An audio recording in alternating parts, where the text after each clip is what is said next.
¿Cómo le va? ¿Qué dice? Muy buenas noches, bienvenidos. Esto es Caníbales, aquí por la pantalla de C5N, un programa imperdible esta noche para analizar todo lo que sucede, por supuesto, en nuestra República Argentina y en contexto, yo le diría casi expectante, en función de lo que promete el gobierno que serán los próximos días. El envío de este proyecto al Congreso, el envío de este permiso de endeudamiento, que por otro lado, y ya arrancamos y nos metemos de lleno en el comentario inicial, déjeme decirle que en las últimas horas, incluso sumándole los últimos días, empezamos a tener mayor cantidad de información. Usted recuerda que el último programa nuestro decíamos que había un ecosistema conformado por lo no dicho, lo que de alguna forma nos estaba faltando. Bueno, déjeme decirle que todavía nos sigue faltando muchísimo, pero que a lo largo de los últimos días, por lo menos en el ejercicio periodístico, podríamos decir que empezamos a hacernos de algunos datos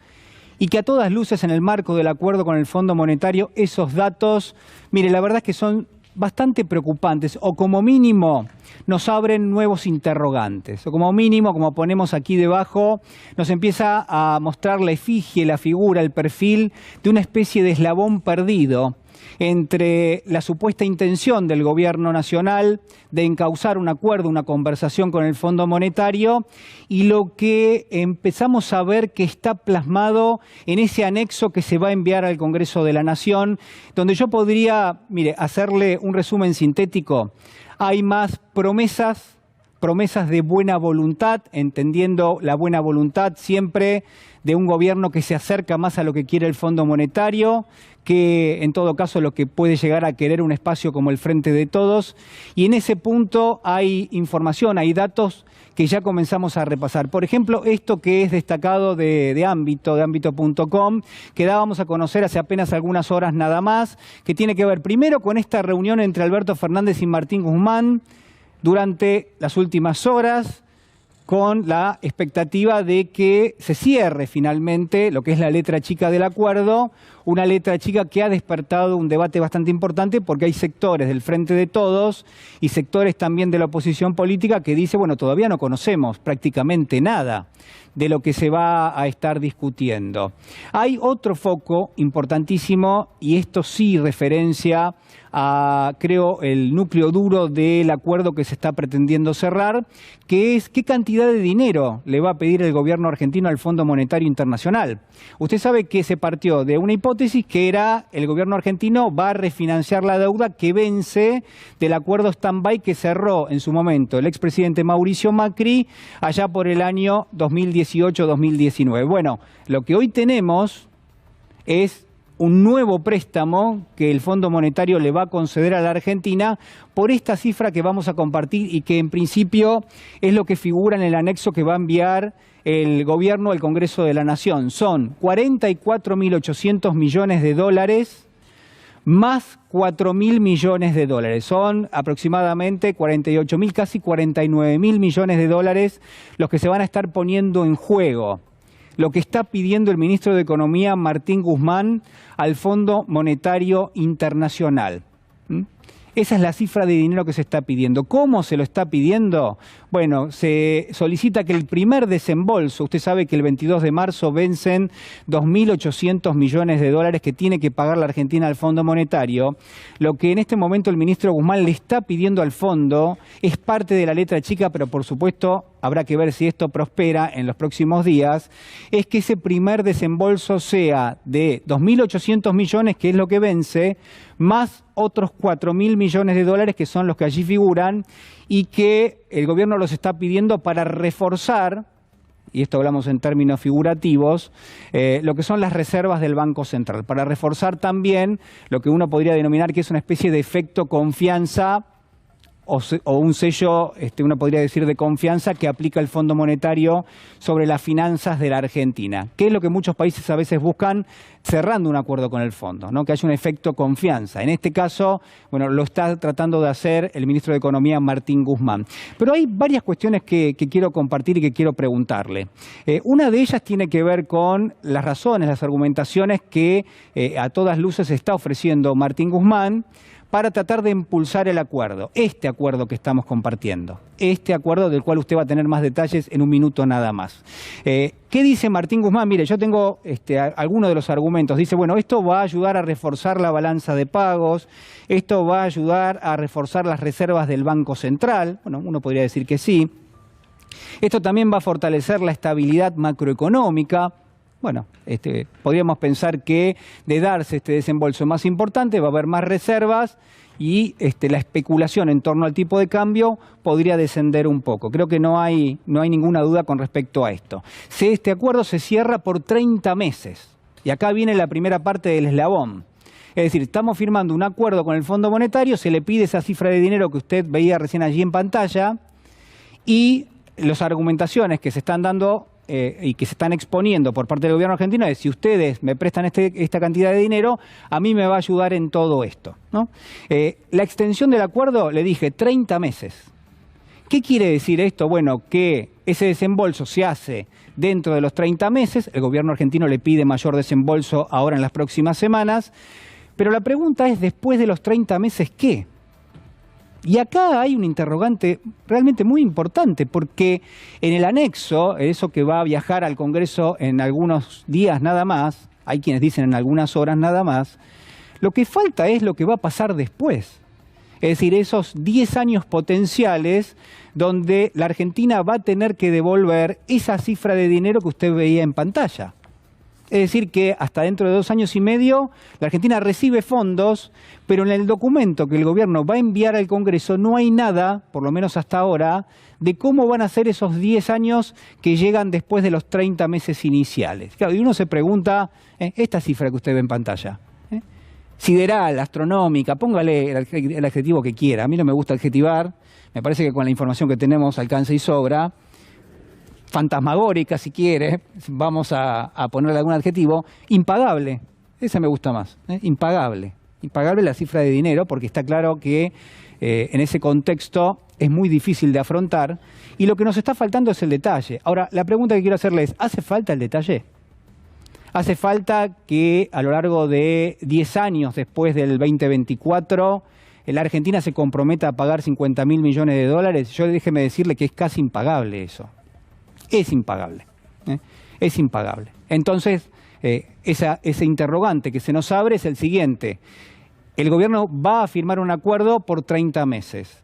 Y la pregunta es, ¿qué es lo que se va a terminar negociando después? Otra más, ¿con quién se va a terminar negociando? Con el nuevo gobierno, con el gobierno que venga después de este. Entonces, la realidad es que empezamos a ver que en cada lectura, que en cada hilo que recorre transversal este acuerdo, cuando usted lo conozca se va a dar cuenta, hay un pequeño eslabón importantísimo, eslabón perdido en cada uno de estos caminos, en cada una de estas lecturas. Y que arranca también por las intenciones que tiene el gobierno nacional. Mire, hay también un acertijo bastante importante que hacer, ¿no? Que es prestar atención a qué dice cada uno de los referentes del mercado financiero internacional, del propio Fondo Monetario, del gobierno, de la oposición. Y en función de eso podemos tomar un poquito de distancia sobre, no solamente sobre qué piensa cada uno, sino al mismo tiempo sobre cuáles son los intereses creados en este acuerdo.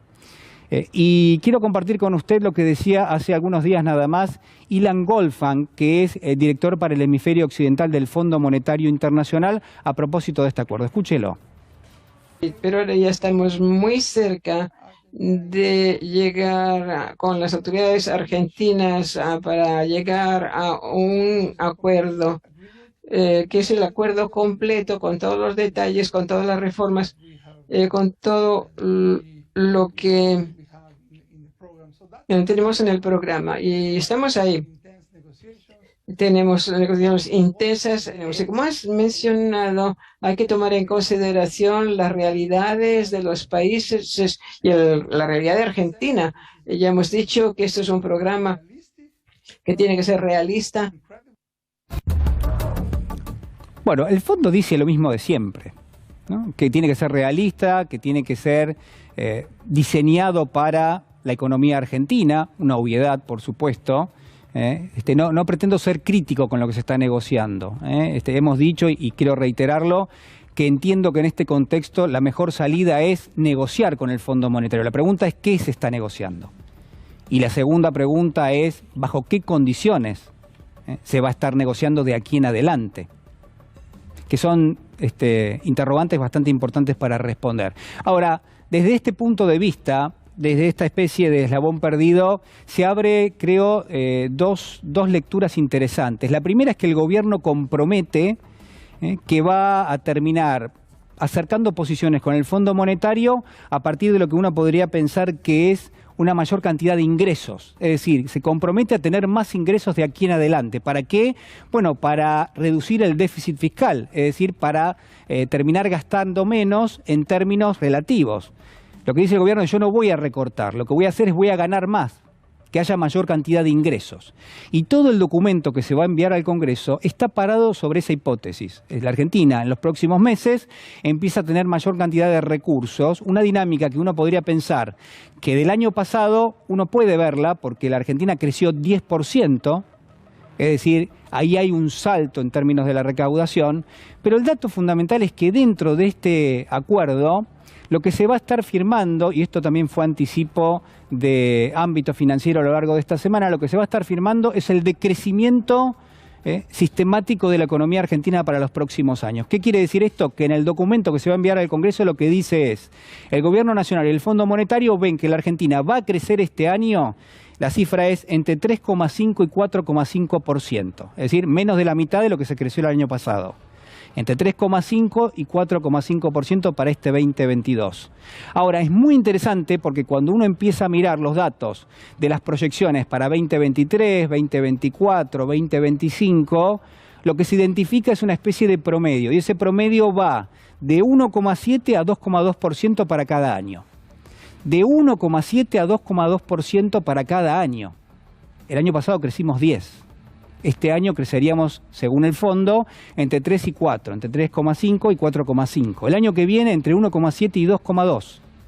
Y el otro también igual, y el otro también igual. Entonces la pregunta que uno podría hacerse es, ¿cuál es el eslabón perdido en todo esto? Bueno, el eslabón perdido es que lo que está negociando el gobierno es ir aplanando la economía, ir haciendo una especie de aterrizaje suave o brusco en todo caso de la economía. Y hay varios eslabones que allí están sueltos. Uno podría haberse tentado a pensar, bueno, si la economía crece menos, esto el fondo de alguna manera lo promueve porque la Argentina se ahorra dólares que tendría que poner al servicio del crecimiento, los guarda en la reserva del Banco Central y con eso le garantiza al Fondo Monetario un repago. Y esto podría ser parte de la respuesta. Pero al mismo tiempo la pregunta es, ¿pero no le estamos diciendo al fondo y no le estamos diciendo a la sociedad argentina que no va a haber un ajuste? Y que en todo caso va a haber una mayor recaudación. ¿Cómo va a haber una mayor recaudación si vos vas a crecer por lo menos 4 veces menos de lo que creciste el año pasado, a partir del año que viene? Es difícil que se dé esto de esta manera, ¿no? Entonces ahí se abren, por supuesto, otros interrogantes. La otra pregunta, el gobierno está prometiendo que las exportaciones van a crecer de una forma tal que terminen reemplazando a la maquinaria del consumo. Usted sabe que la economía son 3 o 4 motores. El consumo, la inversión, el gasto público y la diferencia entre lo que son las exportaciones y las importaciones. Es decir, el saldo. Lo que promete la Argentina hacia adelante es que el saldo va a ser muy importante del comercio exterior. Nos quedamos con dólares y eso va a las reservas. Pero entonces la pregunta es, ¿y cómo va a crecer la economía a fuerza de exportaciones? Claro, va a crecer poco. Las exportaciones van a saltar mucho, pero en términos representativos para lo que es la actividad económica, eso no tracciona demasiado. Y otra pregunta, el eslabón en este caso, ¿cómo se va a hacer para que esa actividad económica muy chiquita que va a ir quedando le llegue a los sectores de menores recursos cuando obviamente el motor que se conoce, el más efectivo en términos de la informalidad que hay en la economía argentina, es el consumo? Si yo apago el motor del consumo, ¿qué tengo que hacer para que todo el resto de los otros motores de la economía, las exportaciones, el gasto público, que por otro lado va a estar comprometido, las inversiones públicas que van a estar comprometidas, cuánto tengo que llevarlas para que terminen compensándolo? Es una negociación que tiene, por supuesto, por lo menos hasta ahora, un final abierto. Esto decía el gobernador de la provincia de Buenos Aires. Como piensan ya sabemos. O sea que esa es la pulseada que se está jugando. Que el acuerdo que se firme no implique adoptar esos programas económicos que son un desastre. Y bueno, y eso es lo que está hoy en discusión. Ese es el problema que tenemos, que ese acuerdo horripilante entre Macri y Trump no nos condiciona el futuro para siempre.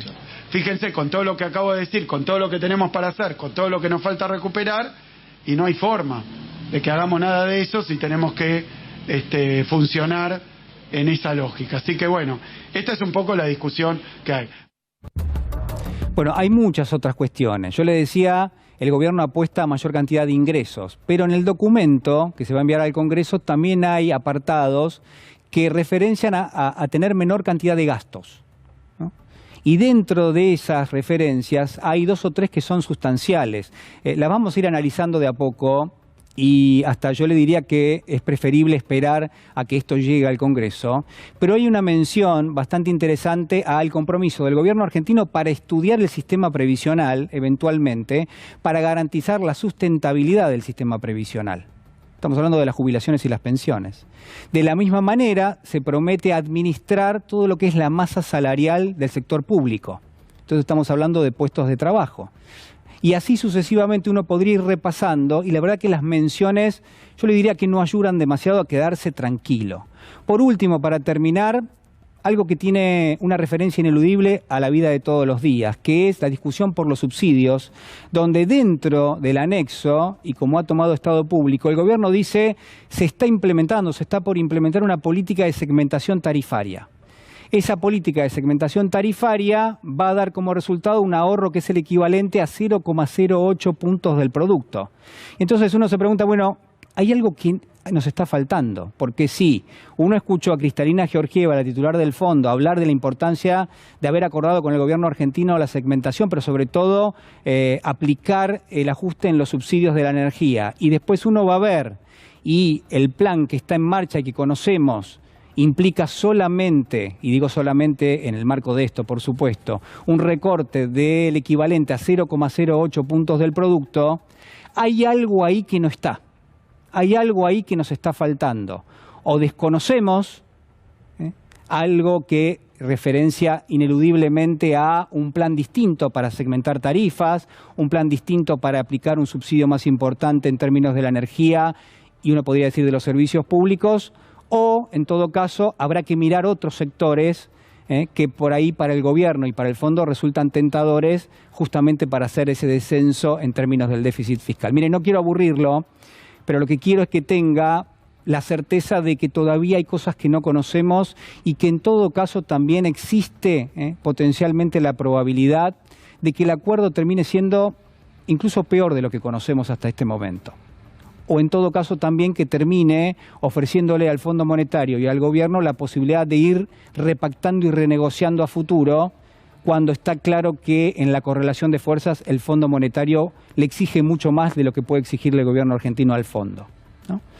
De eso eventualmente es de lo que se trata. Por último, para terminar, yo creo que si uno presta atención en términos de la inflación, en términos de los subsidios, de lo que se termina discutiendo, está claro que ni los subsidios, ni la inflación que se está negociando en este momento con el Fondo Monetario, ni el decrecimiento de la economía pautado, son mecanismos, mire, hasta la suba de la tasa de interés que ya se puso en marcha, o ajustar el tipo de cambio en función de lo que es la inflación, que es la indexación del tipo de cambio, que ninguno de todos esos elementos le permiten a un gobierno aplicar políticas de progresividad, que puedan permear, no me gusta el término, pero que puedan llegar a los sectores de menores recursos. Ninguna de esas discusiones, de esos puntos neurálgicos de lo que es la quintesencia de este acuerdo, le permiten al gobierno pelear algo para los sectores de menores ingresos. Entonces la pregunta que hay que hacerse es, bueno, ¿dónde está ese eslabón perdido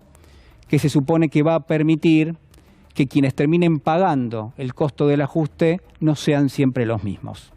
No sean siempre los mismos. Acompáñeme, señor director. Se me hizo largo, Perdón, Perdón a esta mesa de distinguidos panelistas No se dice panelistas, es periodistas. ¿Por qué no? No, tampoco. Bueno, tampoco. Bueno, qué mal que estamos. Señores, buenas noches, bienvenidos. Esto es Caníbales. Doctora Natalia Salvo, ¿cómo está? ¿Cómo estás, Julián? Ahí ¿Qué escuchándote atentamente, y había un tema que había quedado pendiente el domingo anterior, Sí. que era justamente el tema del salario, como motor del consumo. Sí. Y la peligrosidad respecto de poder recuperar el poder adquisitivo que se pidió en 19 puntos en el gobierno de Mauricio Macri y en los términos de este acuerdo, con incluso las tarifas y demás, Sí. cómo va a impactar en la inflación, cómo luego va a impactar en un salario que se va a quedar absolutamente deteriorado. Me parece que es una discusión trascendental. Claro, es que es importantísimo. Y uno se pregunta, bueno, ¿cómo se va a dar esa discusión, no? Ya está con nosotros, está recién, no sé si estás recién llegado, pero estaba muy ansioso en la semana el doctor José Manuel Ubeira. ¿Cómo están ustedes? Señor, ¿cómo está? ¿Qué dice? Bienvenido. Se lo extrañó muchísimo, esto hay que Harto decirlo. de descansar. Bueno, eso pasa, ¿no? Eso existe. Qué lindo escuchar eso. Sí, la verdad que sí, los extrañaba a todos. Nada, volvemos nuevamente a la colmena como abeja para Sí. sufrir los problemas de la colmena. ¿Podemos contar la intimidad del WhatsApp de Caníbales o no? Hombre, que quiera, No, por favor. está Exultante. afiladísimo. Sí, Está está exultante. afiladísimo el doctor Ubeira. Hay muchísima expectativa, por supuesto también de parte de nuestro público, quiero decirle, muchas preguntas. Me pidieron que traiga la pala hoy. Obviamente, para profundizar la grieta. Bueno, de cara a lo que acabas de decir en la editorial, la pala es inexorable. O sea, hay que seguir usando la pala, dice usted. Y yo creo que estamos llegando a un punto en el cual... Yo siempre digo que yo tengo formación cristiana, así que el 70% de mi formación está basada en los estoicos. Bien. El estoicismo... Arrancamos mal, ¿eh? ¿El estoicismo para esto? Claro, porque el estoicismo no significa aguantar. El estoicismo es ser práctico en lo que uno tiene que resolver sabiendo que las consecuencias son inexorables. Entonces, la verdadera simpatía, como dicen los estoicos, que es un término griego, significa sufrir con el que sufre, alegrarse con el que se alegra. Entonces yo me imagino, volviendo a esta cuestión de la abeja y de la colmena, que nada de lo que se resuelva con respecto al Fondo Monetario Internacional no va a dejar de impactar en el más humilde de los argentinos. Entonces, si pensamos que el salvataje va a ser pura y exclusivamente para lo que hacemos 3 comidas por día, están muy equivocados. Hay una venta de soberanía total. El gobierno tendrá que ponerse los pantalones largos, el señor Guzmán tendrá que hacer algo más que ser un excelente académico y seguramente un gran ministro de Economía. Y las fuerzas sociales de la República Argentina tendrán que ir a remar por su supervivencia.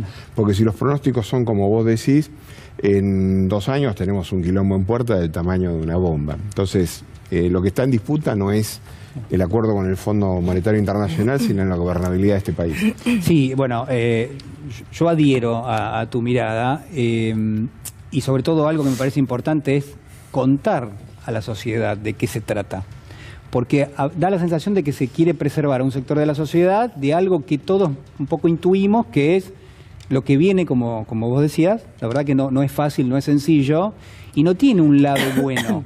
No. Entonces digo, ¿por qué no? Porque si el Congreso no lo tiene que discutir, ¿por qué también a ojos de la sociedad no se ofrece en toda su dimensión? ¿No? Esa es una pregunta. Para mí es y con esto Sí. concluyo porque estás haciendo la presentación, para mí es vital e inexorable que el presidente tome una cadena nacional, que se gaste el tiempo que tenga que sea necesario gastar y explicarle a todos y cada uno de los ciudadanos, como fuera un chico de 6 años, cuáles son las consecuencias de adherir a una política sin reservas con el Fondo Monetario Internacional o digamos, plantear una cuestión de resistencia política a un acuerdo que finalmente nos va a dejar en la ruina absolutamente a todos con una pérdida enorme de soberanía.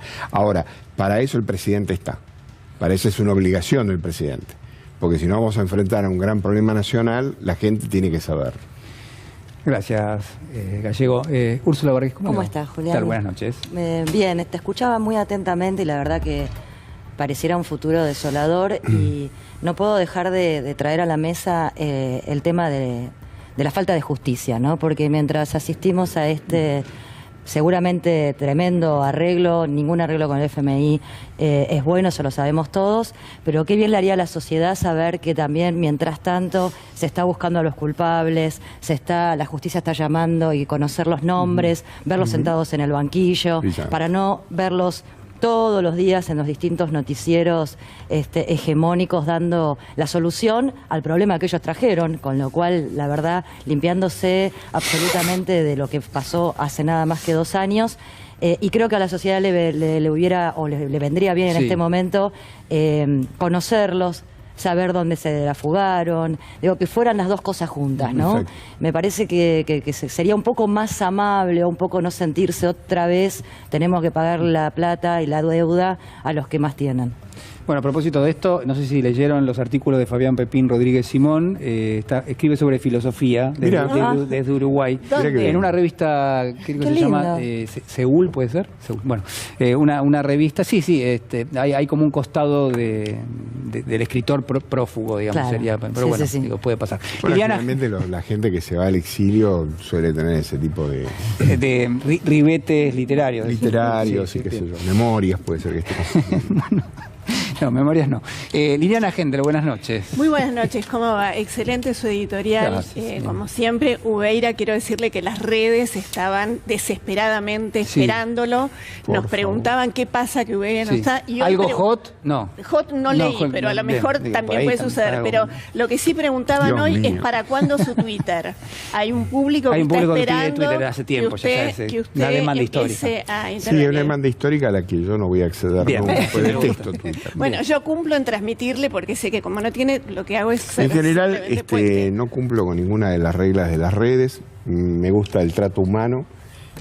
Prefiero venir acá al programa, que la gente me vea Muy y los bien. que me quieren putear, me puteen en la calle. Muy así bien. que está todo bien. Perfecto. Bueno, lo saludamos. Sí. Escuchando Lili. atentamente tu reflexión, pensaba, Julián, que somos 44 millones de rehenes, que hay una ciudadanía que está sin saber muy bien de qué se trata, pero que va a tener que pagar. Y que en ese sentido la pregunta siempre es ¿quiénes pagan? ¿Quiénes van a pagar? Y a lo mejor ahí va a estar la diferencia con la historia anterior, porque hasta aquí siempre fue claro quiénes pagamos. A lo mejor el presidente tiene, y su equipo, su Sí, gabinete, seguro. sus ministros, la vicepresidenta, tienen la oportunidad histórica de decir, esta vez vamos a pagar, porque eso es lo que decidimos, pero de esta manera. O, como decía Ubeira, o no vamos a pagar porque estas condiciones exigen que haya 44 millones de personas fuera del mapa, o 2 millones quedarán y el resto estará fuera del mapa. Y mientras tanto, adhiero a lo que decía Úrsula, es denigrante escuchar en la circulación de todos los noticieros a las personas que las fugaron, nos mintieron, nos estafaron, dándonos consejos. Pedro Peretti, buenas noches, ¿cómo estás? Bien. Bueno, yo quiero empezar hoy es el cumpleaños 58 de Milagros Salas. Sí, sí. Bien, lo presento también a Rafael Klechner, que está en cuadro. Rafael es director nacional de políticas integradoras del Ministerio de Desarrollo Social. Rafael, buenas noches. ¿Qué tal? Buenas noches. Bueno, ahora sí, Pedro. No, decía que es el 2227 día presa y Pepín Rodríguez Simón 459 fugado. Y esto tiene que ver con todo lo que estamos discutiendo hoy. Tiene que ver con el Fondo Monetario, tiene que ver con este acuerdo, tiene que ver con el precio de los alimentos, el papel del Ingenio Ledesma en la prisión de Milagros Sala es harto evidente, y también es harto evidente que Ingenio Ledesma es uno de los monopolios que maneja los precios en la República Argentina. Fíjese cómo está todo conectado esta situación, y Milagros Sala expresa de un gobierno que el gobernador es radical y el vicegobernador es peronista.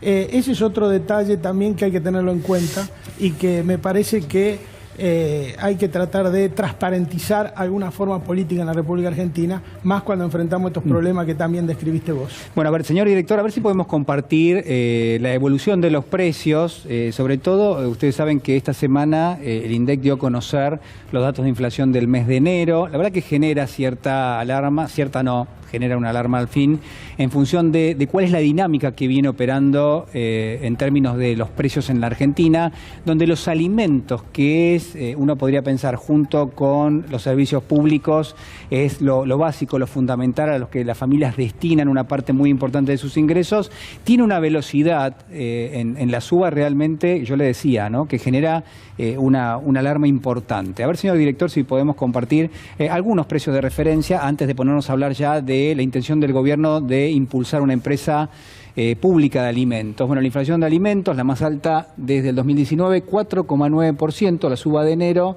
5,3% había sido la última importante de referencia para comparar en noviembre del año 2019. Y usted tiene allí, bueno, lo que es un paseo por el infierno del Dante, la suba de enero, la suba anual. Fíjense los números realmente, bueno, tomate, lechuga, la banana, la batata, cebolla, 500 papa. pesos el kilo de lechuga. Sí, la lechuga es pero digo, al margen de esto, que es, son productos frescos, la verdad es que si uno toma una muestra, bueno, en este caso, por ejemplo, no combustible, frutas y verduras, esto es un poco lo que se proyecta por las consultoras. Combustible, fíjense, 9%, frutas y verduras 25%, huevos 30%, los alimentos en general 5,1% y las carnes 15%. Entonces, la pregunta es, bueno, cuando hablábamos recién de cuáles son las reacciones que uno puede esperar, uno estima que el gobierno nacional debiera impulsar determinado tipo de políticas. Hay un sector del gobierno que trabaja en acuerdos de precios, que lo que estamos viendo es que en algún punto funcionan durante un tiempo y después pierden vigencia. Le pregunto a Rafael Klesler, de vuelta, que es director nacional de políticas integradoras, a propósito de lo que fue en la semana la discusión por una empresa pública de alimentos. Bueno, tiene que ver con dotar al Estado de una serie de herramientas, baterías. La emergencia, la urgencia es un acuerdo de precios. Sí. Digamos, te aumentan todos los días, tenés que acordar y después controlar que ese acuerdo voluntario que hacen las empresas, bueno, es que pierden plata. Es un acuerdo voluntario, lo cumplan, y sobre todo en las provincias. Lo cierto es que tenemos que meter mano a la estructura que implica la dependencia de nuestra economía. 10 transnacionales están haciendo todo este quilombo, con nombre y apellido, conocemos los CEOs, conocemos que fugan, que son tomadoras de dólares, que la fugaron, que inclusive frente a la FIP pierden plata, pero después aparecen los pesos para comprar los dólares, toda una serie de cosas que, bueno, que me parece que las desregulaciones que tuvo el Estado a la hora de poder intervenir en el mercado deben ser transformadas en políticas soberanas. Frente a eso hay un montón de ideas, se viene trabajando hace mucho tiempo. La idea es, de alguna forma, con 4 o 5 herramientas, que aquellos que tienen la responsabilidad, en último término, de llevar adelante políticas públicas para empezar a transformar el problema estructural de la inflación argentina, bueno, las tengan, inclusive hasta la hora de negociar con estos tipos, que lo que de fondo se está discutiendo es la formadora de precios, la situación monopólica que tienen dentro del mercado y la capacidad que tienen de generar este caos para sentarse a negociar los dólares que necesitan. Es muy interesante porque, claro, es ponerlo en un contexto, ¿no? ¿Quiénes son finalmente? Y además, yo lo que saludo es la decisión del gobierno, si es que hay una decisión tomada. Pareciera que hay una especie de ensayo con esta idea, no sé qué les pasó a ustedes. A mí... Y bueno, sí, no sé, Úrsula se ríe.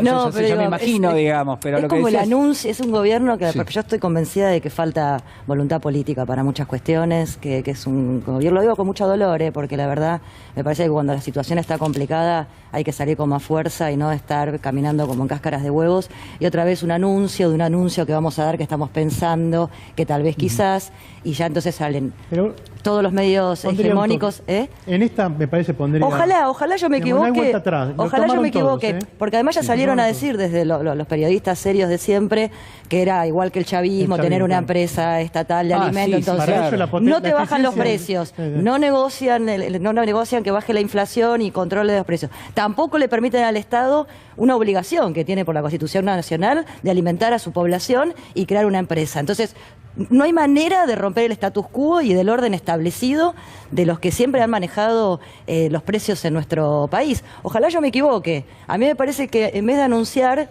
sería bueno que lo armaran, todo es lindo, Sí. y lo anunciaran cuando ya esté funcionando y esté todo, ¿Me dejás digamos, decir algo? correcto. El paquete del fideicomiso con el tema del aceite ha generado 7 meses, no hubo movimiento de aceite. Digo, me parece, hay cosas importantes. Lo que pasa no sale o nos las olvidamos. Pero hay alguna herramienta. O hay gente a la que le interesa que esa parte no se conozca. Cuando eso se logra, hay mucho interés en que eso no se conozca. Y algo parecido a esto se está trabajando desde el mercado central con la fruta y la verdura, que son estacionales, entonces poder generar un piso que permita en todo el año tener una planificación.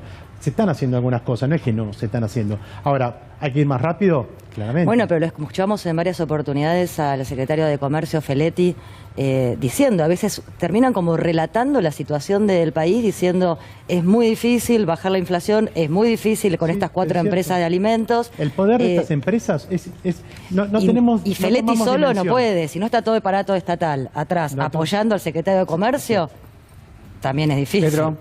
No, yo creo que Feletti es más que un relator. En eso hay que reconocer que toma medidas, toma decisiones, controla. Pero puede llegar hasta ahí. Pero coincido con vos, es que una política antiinflacionaria es de todo un gobierno, no del secretario. Y acá es Feletti contra el mundo. Y en eso vamos a perder por goleada. Una cosa que es muy importante que nadie dice, Argentina ya tuvo grandes empresas estatales de alimentos. Una de ellas fue el frigorífico Lisandro de la Torre, que generó una toma famosa en el año 58, que lo creó un radical, que fue Alvear, y lo privatizó otro radical, que fue Frondizi, y que echó 5.000 obreros junto con el plan Conintes y junto con... querían destruir los ferrocarriles, que es el inicio del plan Larkin que armó la General Motors, que impuso el camión frente al ferrocarril. Después tuvo otra gran empresa, pero gran empresa que la disolvió Carlos Menem, Domingo Felipe Cavallo y Felipe Solá, que se llamó la CAP, que llegó a tener 10 frigoríficos en la República Argentina. La Negra, El Cuatrero, Banqueros, en 10 plantas en todo el país. O sea que volviendo, como decía siempre el finado Pino Solana, si se pudo, se puede. Ahí tenemos grandes ejemplos en nuestra historia para tratar de impulsar esta empresa que está planteando acá el compañero, que me parece que ojalá se concrete. Natalia. Sí, yo quería decir justamente en base a lo que se estaba hablando de los grandes grupos económicos formadores de precios que tienen que ver con los alimentos. Y recordaba las ganancias exorbitantes que tuvieron el año pasado. Molinos, Arcor, o sea, no está mal, por supuesto, desde ya que tengan ganancias, lo que sí es contraponiendo esa realidad con la sociedad, con el costo de los alimentos, tiene que ver en ponerlo en contexto, como acaba de mencionar, que lo que quieren es obviamente apropiarse de la renta en dólares de la sociedad, y en definitiva parece que es un tema que campea siempre en esta mesa. Los poderes económicos tienen más poder político que el poder político mismo, y por eso a través de sus medios de comunicación tienen el discurso de la antipolítica, la vacían de contenido y dejan manco a un gobierno en donde tenemos un funcionario como Feletti que intenta interceder en esa realidad, que responde a la inflación como una cuestión multicausal o la fijación de precios, lo que sea, pero tenemos otras carteras ministeriales que se desacoplan un poco de esa realidad. No sé, hablo de trabajo, por ejemplo. Pedimos al señor director si puede apagar el aire, ¿les parece bien? Hacemos una de todos a favor. Todos a favor. Todos a favor para... Ya es en vivo, directamente. Sí, ya es así. No hemos sido escuchados aparte, nunca. vos pronto te tenés que traer un sobre todo. No, aquel día fue fatal, yo recuerdo, pero ahora estamos bien. Justamente vengo de un país como Francia, donde las 10 empresas estratégicas de Francia, el 45%, 50% pertenece a privados y el 51% al Estado. O sea, la gente por ahí desconoce que el automóvil Renault tiene participación del Estado. Participación del Estado. Mirage, los aviones de combate, ni hablar. Todos los motores de guerra de las empresas de energía atómica, en fin. O sea, los franceses no tienen ningún problema, por ejemplo, con el tema del Estado. ¿Por qué? Porque se le inculcó a Napoleón. Y ellos tienen una escuela de administradores del Estado que le intentó Alfonsín, y a los 2 años de haber funcionado, que los mejores administradores que tenemos dando vuelta por el Estado Nacional pertenecen a esos 2 años de Alfonsín y que están dando vueltas. Entonces pareciera que nosotros después, digamos, del Perón del 55 quedó la imagen de que el Estado y la intervención del Estado es un cuco. Realmente, cuando uno tiene un problema de que la gente no morfa y los precios se van por la ventana, entonces lo que hay que hacer es intervenir, pero intervenir severamente y seriamente. Yo acá, ya creo que lo he dicho en varias oportunidades, restituiría la Junta Nacional de Carnes y la Junta Nacional de Granos como un elemento regulador. Si nosotros nos comemos el discurso de los muchachos del neoliberalismo, de que todo tiene que ser liberal para que el zorro se morfe la gallina, estamos en lo que estamos viendo. Entonces, o la otra alternativa que seguramente propondrá Milei es que importemos bolivianos para que haya más quinta. Digo, porque claro, porque hay mucho estúpido dando vuelta, ¿no? Entonces, uno me dijo que había caído piedra. Yo la verdad que las cosas son insólitas, pero la realidad es que hay que volver a los controles del Estado. Mi amigo Feletti está absolutamente solo. Totalmente, eso es lo que yo quería señalar. Y algo también que nos tenemos que preguntar como sociedad, ¿no? Porque, por ejemplo, ley de góndolas se aprueba. se No se debate, cumple. no se cumple. Entonces tenemos un montón de leyes muy buenas Sí. que finalmente no se llevan a cabo, y con lo cual tenemos... ¿Es por ahí? Pero digo, entonces, tenemos leyes, ¿para qué Estoy hacemos citando leyes? al si de- expresidente Macri. ¿Es por ahí? Yo digo, más allá de todo, Para mí como no es todo. por ahí, ¿eh? Por ahí, No, no, para mí... La pero- discusión, no, digo, la ¿es ley, por ahí? No, yo digo, ley de Gondor... No, lo que yo digo es, ¿por qué los poderes en este país, los poderes de siempre, los económicos, tampoco respetan la ley? Bueno, Entonces, a eso me voy. refería. Entonces digo, ¿para qué sirve hacer una ley de góndola, una ley de etiquetado frontal, si a la hora de cumplir no pasa nada? Es una diarrea legislativa sin Pero sentido. me encantó lo de la diarrea Diarrea, sí, legislativa, está muy muy bueno. Pero el problema no es quienes no cumplen, sino que además de que están los que no cumplen, están aquellos que deberían hacer cumplir y miran para otro lado. Hoy hay una nota muy buena del Cohete a la Luna de Ricardo Orozquín que habla justamente de esto que plantea Úrsula. Lago escondido, la ley de góndolas, los supermercados que el propio presidente, junto con en una entrevista con El Gato, dijo, bueno, hay 4 o 5 supermercados que no cumplen, pero ¿cómo que no cumplen? Cualquiera puede no cumplir la ley y el mismo presidente, el Estado, quienes deben controlar, dicen no puedo hacer nada. Ahí estamos fregados realmente, ahí estamos sonadas, no tenemos ninguna alternativa. Es lo que los romanos llamaban imperium. Una decisión Emprende la sin ley. poder llevar adelante esa decisión desde el punto de vista del Estado es papel mojado. Rafael, hay experiencias en México, en Brasil, de una empresa pública. Digo, ¿cuál sería el beneficio de tener una empresa? Porque digo, obviamente no va a llegar a todo el mercado y lo que uno estima es, bueno, ¿cuáles son los efectos benéficos de tenerla? No se necesita llegar a todo el mercado, Sí. digamos, con una participación importante obligás al otro a bajar precios, digamos. O sea, la competencia. Exactamente. Bolivia tiene un gran complejo. Evo, cada vez que le tiraban la inflación sobre el arroz o falta de abastecimiento, creaba una empresa. Y creaba una empresa inclusive en lugares como el Chapare, donde ningún gobierno, es decir, en medio de la selva, iba e industrializaba. Es muy importante recuperar frente a los globalizadores que tienen un Estado-nación débil, desregulado, que no puede controlar a nadie. Nosotros lo tenemos que dotar de herramientas. Totalmente. Una empresa nacional lo que tiene es la soberanía de poder planificar su producción. A diferencia de la frustración que planteabas vos, Úrsula, yo creo que el otro campo está en muy buenas condiciones, con apoyo del Estado, pero en muy buenas condiciones de generar en poco tiempo el alimento que necesitamos, el otro campo. ¿Qué es el otro campo? Perdón. pequeño. El chacarero, el quintero, el que no se beneficia Los con que los no son de la agronegocios. rural, digamos. Pero necesitamos La un nación Estado habla del campo socio, y es el un, de estadio, ellos. Claro. un Estado que abrace a los productores, que vea el tema de la tenencia de la tierra, que genere condiciones, mercado de cercanía, descentralización de los mercados centrales. Es decir, hay que poner a activar, pero están absolutamente, creo yo, humildemente, en condiciones de generar Totalmente. muchas respuestas frente a esto, que Me son los gusta aumentos este que recién señor. decíamos. Sí, muchas respuestas yo creo que tiene que venir de ahí. Pero primero, no olvidemos que todo el abastecimiento de los cordones verdes, todo ese problema que tenés, el 40% de la canasta básica son productos frescos. No olvidé que todo ese cordón ha sido pulverizado por el proceso de sojización en la República Argentina.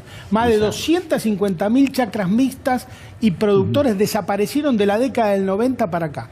Recomponer eso no es dictar una ley, ni siquiera hacer una empresa. Eso lleva una década.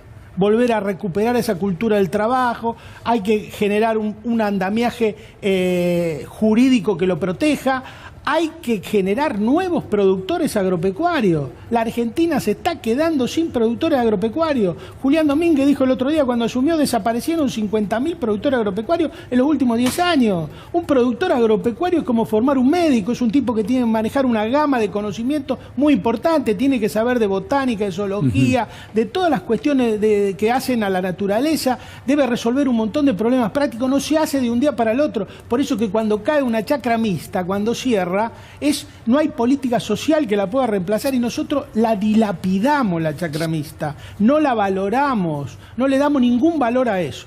Y tenemos que tener, y para que haya chacarero, tiene que haber acceso a la tierra. La Argentina, el último censo del 2018 que hizo Macri, lean ese censo porque es la radiografía de la República Argentina. La concentración de la tierra es brutal. Gracias, Rafael. Muchísimas gracias. Me quedo pensando en esto, no solamente la evolución de los precios, sino también la evolución de ese precio que es la remuneración por el trabajo, ¿no? Que es el salario también, ¿no? Que también es parte de esta discusión. Muchísimas gracias, ha sido muy amable. Cambiamos de tema, nos metemos de lleno en la situación de la provincia de Corrientes. Ustedes saben, es realmente dramática la situación, ha comenzado a precipitar hace algunas horas, esto abre una expectativa con respecto a lo que puede llegar a pasar. Se habla de 800.000 hectáreas que han sido quemadas. La verdad que la situación, digo, es dramática a todas luces, ¿no? No sé cómo lo han analizado ustedes. Hay varias preguntas que hay que hacerse, ¿no? Por las responsabilidades. Obviamente hay investigaciones que están en marcha, hay quienes hablan de focos intencionales, pero también de acusaciones cruzadas en torno a, bueno, ¿por qué no se pudo oponer algún tipo de remedio a la situación inmediatamente, ¿no? Caemos otra vez en la justicia y en la ley de humedales, por ejemplo, ¿no? Por tercera vez perdió estado parlamentario, incluso en el 2020 Corrientes, con todos los esteros que tiene, no quiso adherir a esa ley de humedales. Tampoco entró para las extraordinarias, para las sesiones extraordinarias de ahora, con lo cual lo que nos tenemos que preguntar es, ¿realmente se quiere cuidar a la tierra, se quiere cuidar los humedales, se quiere cuidar la fauna, la flora, o asistimos siempre a estos intereses de lobby que tienen que ver con el negocio inmobiliario, el negocio agropecuario? Hay imágenes de incendios intencionales, pero además también preguntarnos, un país con tanta naturaleza, donde se sabía que se venía una sequía como la que se venía, digo, ¿no deberíamos también tener a nivel provincial y nacional más elementos, más herramientas para poder combatir los incendios? También me pregunto eso. Y sobre todo remarcar la ley de humedales en serio, que no vuelva a ser una ley de humedales que después no se pueda cumplir, que no se pene, que no se vaya contra los que incendian, que no se vaya contra los que queman para crear negocios inmobiliarios, etcétera. Y me parece que con los argentinos, frente a la tragedia que está viviendo hoy Corrientes y las imágenes que estamos viviendo, me parece que tenemos que ponernos, en esto sí no hay grieta, todos del mismo lado. Es nuestra Argentina, es nuestra tierra, es nuestra Pachamama, y me parece que en eso sí no hay ni no, pero ir muy duros contra estos empresarios y estos intereses que lo que menos quieren es, tienen interés en nuestro suelo, ¿no? Sí, a ver, Pedro, decime. Alguna reflexión sobre este tema porque son dolorosas. El cambio climático es una realidad, los grandes incendios son una realidad en todo el mundo, y el fenómeno climático es un fenómeno que impacta en la economía agraria de una manera tremenda. Si no, vean los datos de las compañías de reaseguro a nivel mundial, de lo que ha pasado, las pérdidas que han tenido en Europa, en todos lados, producto de incendios como el de Corrientes, que hubo en Portugal, en España, en Chile, hubo incendios grandísimos, en Brasil hubo tremendos incendios. Acá hay otro fenómeno muy importante, que es que el monocultivo en Corrientes no es de soja, es de pino y de eucaliptos. Y ese es un tema, el bosque implantado con especies exóticas trae muchos problemas, porque vos trasplantás una cosa que no genera, que no tiene nada que ver con el medio ambiente y con el contexto de todo ese desarrollo. Perdón, agrego algo más. Yo fui abogado de parques nacionales. En una oportunidad me llevaron a Corrientes, lo conocí a Tompkins, que tiene ahí una gran reserva de 100.000 hectáreas que seguramente se la va a donar al Estado argentino sobre el estero del Iberá. Y eso que yo estaba mirando esto, y lo que está diciendo acá Peretti es absolutamente así, no hay más absorbente de agua que la especie exótica del pino. Es un gran consumidor de agua. Entonces, si vos lo colocás cerca de un humedal, tarde o temprano, el árbol para poder crecer finalmente se lo termina chupando.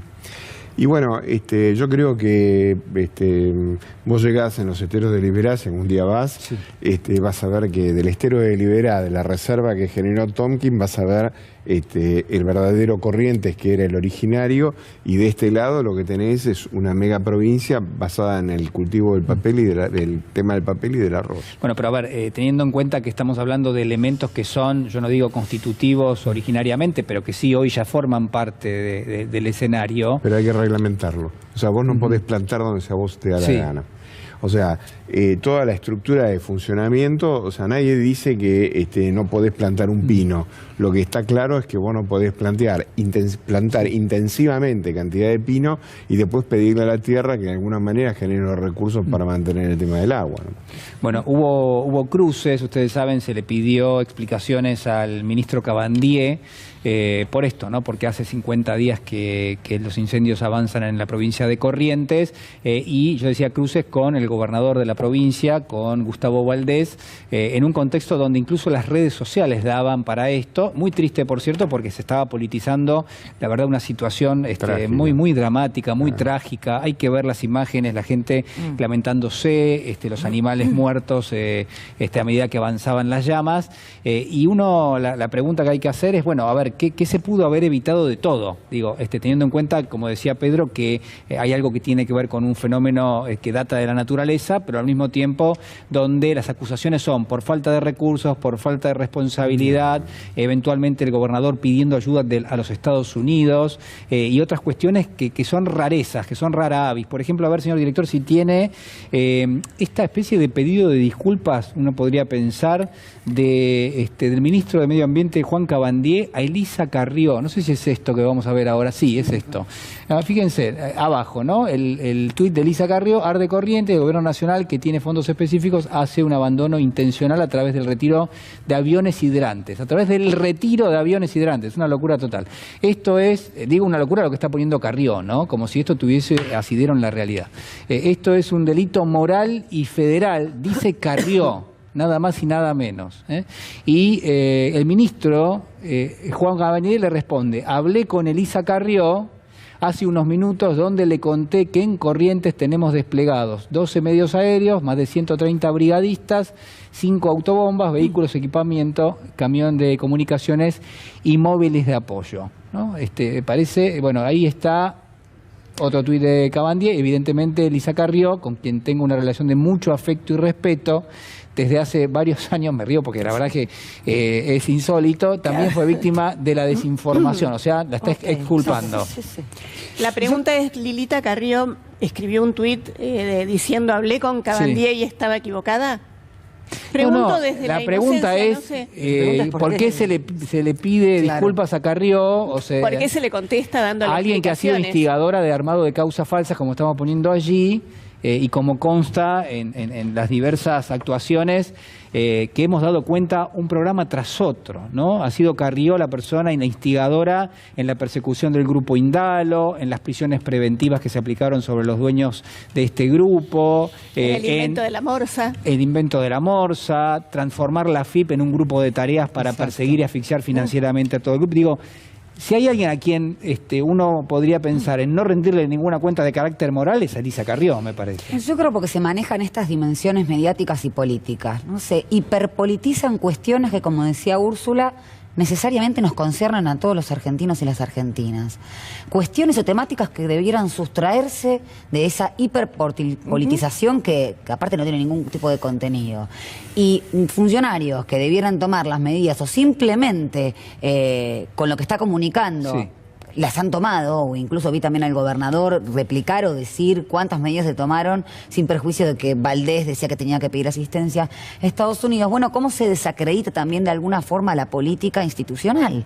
Porque se le está dando identidad a una persona que tuvo vínculos espurios con la AFIP, que armaba causas desde ese lugar, que mediáticamente con incluso periodistas ha recibido gente en su casa, si mal no recuerdo, para sacarse fotos y propagarlas por medios de comunicación. Entonces, me parece que hay que separar la paja del trigo y poner en la política lo que tiene que ser la política y lo que tiene que ser discusión de otro orden, bueno, que quede relegado en un momento como este. ¿Y el gobernador Valdés le habrá pedido permiso a Carrió para irse de vacaciones en medio del incendio a Punta del Este?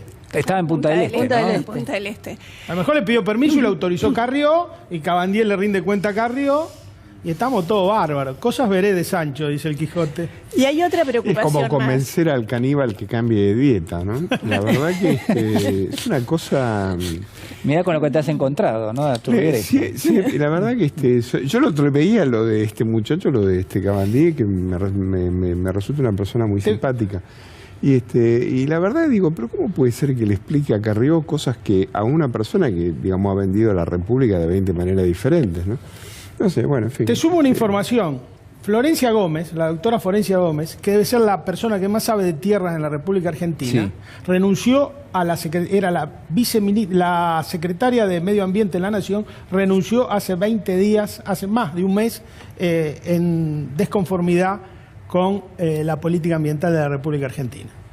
A ver, señor director, si podemos ver, porque pasan cosas raras en Corrientes y hay denuncias de distinto tipo. Hay quienes dicen, hay brigadistas casi que pertenecen al sector privado, hay brigadistas que pertenecen a empresas, que están lógicamente allí porque son contratadas para defender, entre comillas, del fuego, determinado tipo de extensiones, pero claro, después cuando se las necesita en otro lugar, no van, es decir, se quedan en el lugar donde están. Señor director, ¿qué estamos viendo allí? A ver, esta es la casa del gobernador Valdés.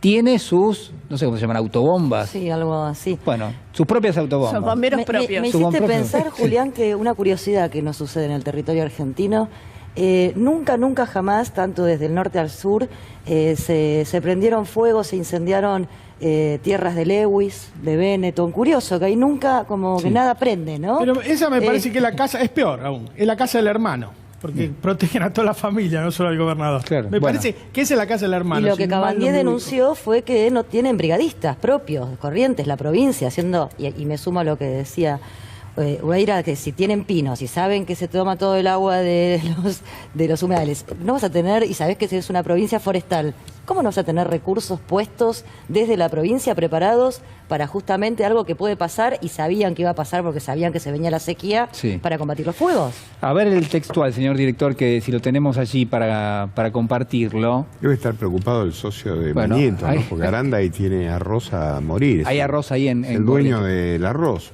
Bueno, Gustavo Valdés, como decimos nosotros, Corrientes tiene yeta. Sí. No, porque llovió en Chaco, en Misiones y Formosa, pero acá no. Claro. Y se fue haciendo puchero. A Punta del Este. Se fue a Punta del Este haciendo provincias puchero. acá. Pero a mí yo me quedo pensando en esto y digo, pero esto está bien, es en serio, claramente. Digo, no vamos a estar dando una definición que no dio el gobernador. Arreglo con Dios, Cristina.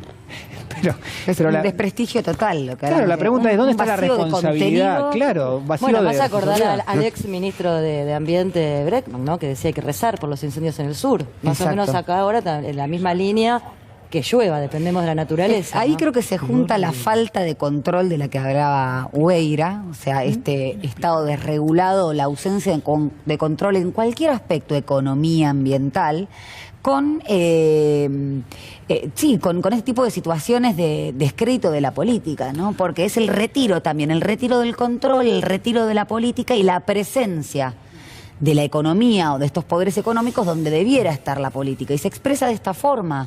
Un tuit de un gobernador apelando a los santos auspicios, no sé, en un momento donde debiera hablar de políticas concretas. Solo falta un editorial de Morales Solá echándole la culpa a Cristina y a la Cámpora por la no falta le des de lluvia ideas. corriente. No falta poco. En cualquier momento. Mucho, sí. De todos modos, hay una pregunta que a mí me acosa, sobre todo en cuestiones que tienen que ver con violencias machistas y abuso, y se reitera acá.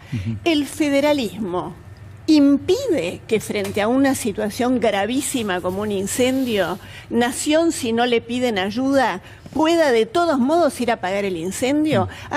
Como no me lo pidió Valdés, no me avisó a tiempo, pero sabemos que el incendio está.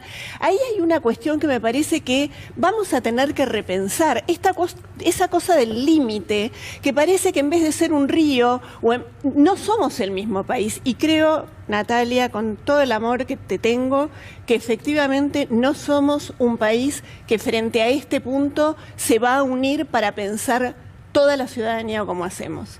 Lo hemos visto con las vacunas. No existe esa idealización de que frente a la situación dramática nos abrazamos y somos un país que avanza. No, lo que mostró la pandemia es que cada quien, los malos, intentaron hacer su rinconcito de poder, y con el incendio y los incendios vemos lo mismo, y con Lago Escondido vemos lo mismo. Me parece que ahí es donde reside... Yo no hago una sustancialización de la gente, digo, no soy aristotélica en ese sentido, ni para un lado ni para el otro, ni bueno ni malo. Digo que es un gran desafío, Lili. Evidentemente es un norte, porque tal como dijiste, en experiencias nacionales que nos tocaron, donde la fibra más sensible debiera surgir, como fue la pandemia, esa miseria o el odio como conductor de construcción, que también tanto hablamos en este programa, fue lo que afloró. Entonces, el desafío es ese y es muy grande. Sí, hay una cosa que porque cuando uno coloca en la bolsa dice todo y ponemos a todos en el mismo saco. Hay un ejemplo que yo lo tengo bien presente, que es la provincia de Misiones, que desde hace muchísimos años tiene también un sistema forestal muy importante, que es implantado para el tema de la industria del papel, pero ellos han regulado muchísimo el tema del bosque y tienen preparado brigadas de incendios específicamente solventados, o sea, retiran un impuesto de determinada cantidad de dinero para mantener el estado del bosque y en el caso de que ocurra un hecho de esta naturaleza, darle solución. O sea, lo que da la impresión es de que en Corrientes no ha habido ningún control en cuanto al tema de la industria del papel. Tengo un mensaje para Pedro Peretti de Mempo Giardinelli, ¿te lo paso? Sí. Dice Mempo, le mandamos un saludo grande, que te acuerdes, que menciones que en la capital correntina empezaron anoche los cursos de carnaval. No sé. Ah, mira. Sí, sí, claro. Y ahí estaba el gobernador, en el carnaval. O sea, volvió para el en pleno carnaval. incendio, Claro. sí, Como si nada pasase, adujo ¿no? que Como si el nada pasara. carnaval correntino atrae mucho turismo y entonces Claro. es necesaria esas Bueno, divisas. no es la para- primera vez. Cuando comenzó la fiebre amarilla, el gobernador es el que manejaba Sarmiento la plata de fue. Buenos Aires. Sarmiento era presidente, pero ¿sabés quién era el delegado municipal? Martínez de Oz. Y en plena fiebre amarilla que convocó en febrero el carnaval. Y Sarmiento hubo se fue a carnaval. Chivilcoy. Y yo hablando de soberanía Dicen que a quería agregar Mercedes. algo importante. Bueno, es ¿no? lo mismo.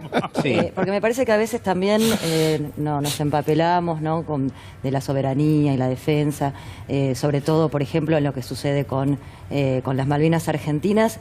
Y acá en el territorio tenemos a un extranjero, Lewis, que se hace de una laguna que no le pertenece, que no permite que ninguno ni ninguna puedan acceder a ese lugar, que además se arma de una policía civil, Un feudo. Sí, exactamente, y ni siquiera el Estado Nacional puede ir en contra, es decir, estamos pidiendo durante años y años nuestra soberanía en las Malvinas y no podemos resolver un tema de un lago adentro del territorio. Bueno, pero acá tenemos un problema, que hay dos eminentes juristas, pero tomando lo que decía muy inteligentemente Liliana y la lucha histórica de Mempo Giardinelli por la reforma de la Constitución. Acá nosotros tenemos un pacto constitucional neoliberal del 94, que de 1853 el suelo es propiedad de la provincia y del 94 el subsuelo. Hemos generado verdaderos señores feudales en torno, sentados sobre los recursos naturales que lo utilizan para sus propias reelecciones. Así es como Morales va a ser el señor de litio, como Arabela Carreras, que se cree que el problema del lago Escondido es un problema municipal, que es un problema de caminos, ¿viste? Lo reducen a un tema municipal y no a un tema de soberanía. En fin, hay una serie de cuestiones que los argentinos tendrán que pensar muy seriamente, como es el tema de que necesitamos una reforma constitucional que plantee estos temas centralmente como se está planteando en la mesa. Le doy la Yo le bienvenida, agregaría, si me sí, perdonás, Amado, algo ¿cómo a lo estás? que decía Pedro, porque habrá gobernadores que lo usan en forma feudal. A mí no me gusta mucho el término, pero puede ser.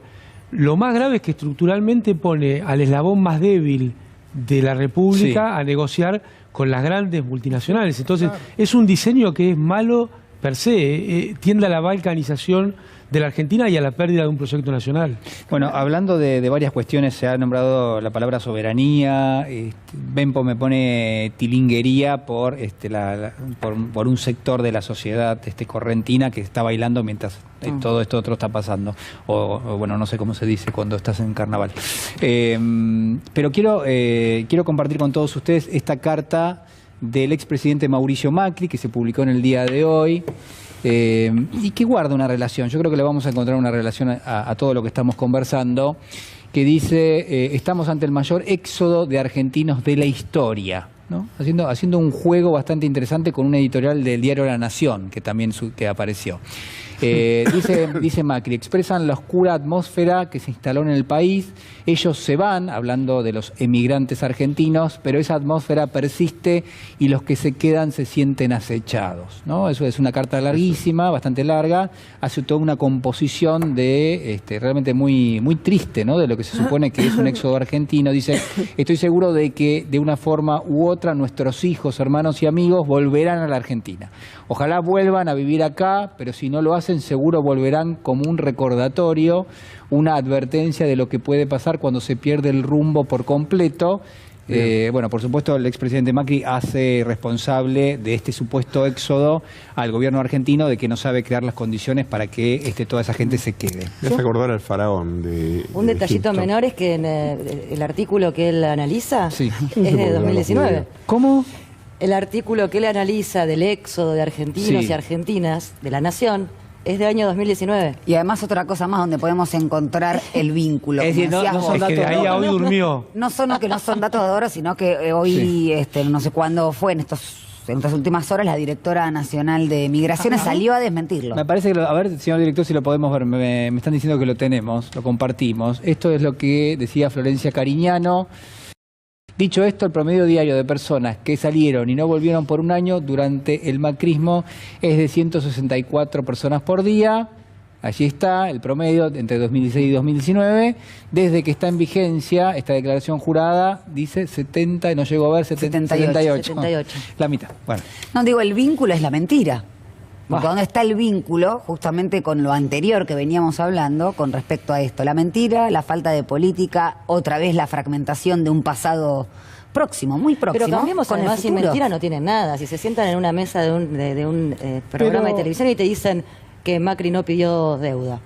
La deuda la tomó, claro. O que Argentina, cuando llegaron al Perdón. gobierno, tenías a Duhovne diciendo que lo tomaron a un país sin deuda y te dicen se pagó la deuda de Cristina. Es decir, hacen de la mentira su manera de hacer política. Este tipo de declaraciones causa mucha indignación, fundamentalmente en la base de sustentación del Frente de Todos. Y tiene que ver con la discusión del tema del fondo, porque mucha gente se pregunta, ¿cómo puede ser que mandemos un acuerdo con el fondo blanqueándole todas las cosas de estos tipos? Yo creo que la mayor indignación en nuestra gente no está en acordar con el fondo. Mucha gente dice que hay que acordar con el fondo. Capaz que el 60%. La mayor indignación está en blanquearle todos los negocios y no haber militado. Y ese no es un problema de comunicación, porque la comunicación no crea lo que no comunica lo que no hace la política. Pero cuando vos decís blanquear, ¿qué es? Fue una estafa y se legitimó. La estafa, la fuga, los que se la llevaron. El crimen. Es un crimen económico. Eso no podemos tolerarlo, y yo creo que la gente está muy indignada con eso, y eso va a repercutir en todo el sistema político argentino. Acuérdense en lo que les digo. Amado. La ilegalidad de lo que hizo el gobierno de Macri y la ilegalidad de lo que hizo el Fondo Monetario. Nosotros estamos haciendo una especie de innovación de deuda. Va a haber un cambio en los términos de la deuda. Y eso le va a lavar la cara a un crimen que llevó adelante Macri con su equipo y el fondo. Y esto te diría que es una de las partes, Pedro decía, la indignación.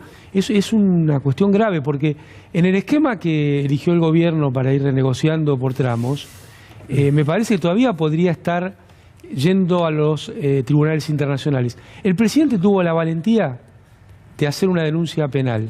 Es una cosa nueva, inédita, que llevó adelante Alberto Fernández en su gestión. Sí. En momentos muy difíciles, porque estaba la pandemia. Por eso acá también a mí me gustaría separar. Yo creo que ha sido muy mala la negociación del ministro Guzmán. El presidente estuvo en el mundo llevando adelante la voz de lo que Argentina necesitaba, con líderes de otros países. Y se tuvo que ocupar de la pandemia durante 2 años, y se ocupó bien. Mientras tanto, el ministro era el responsable de esta situación. Y nos llevó a una situación en la cual es casi un contrato de adhesión.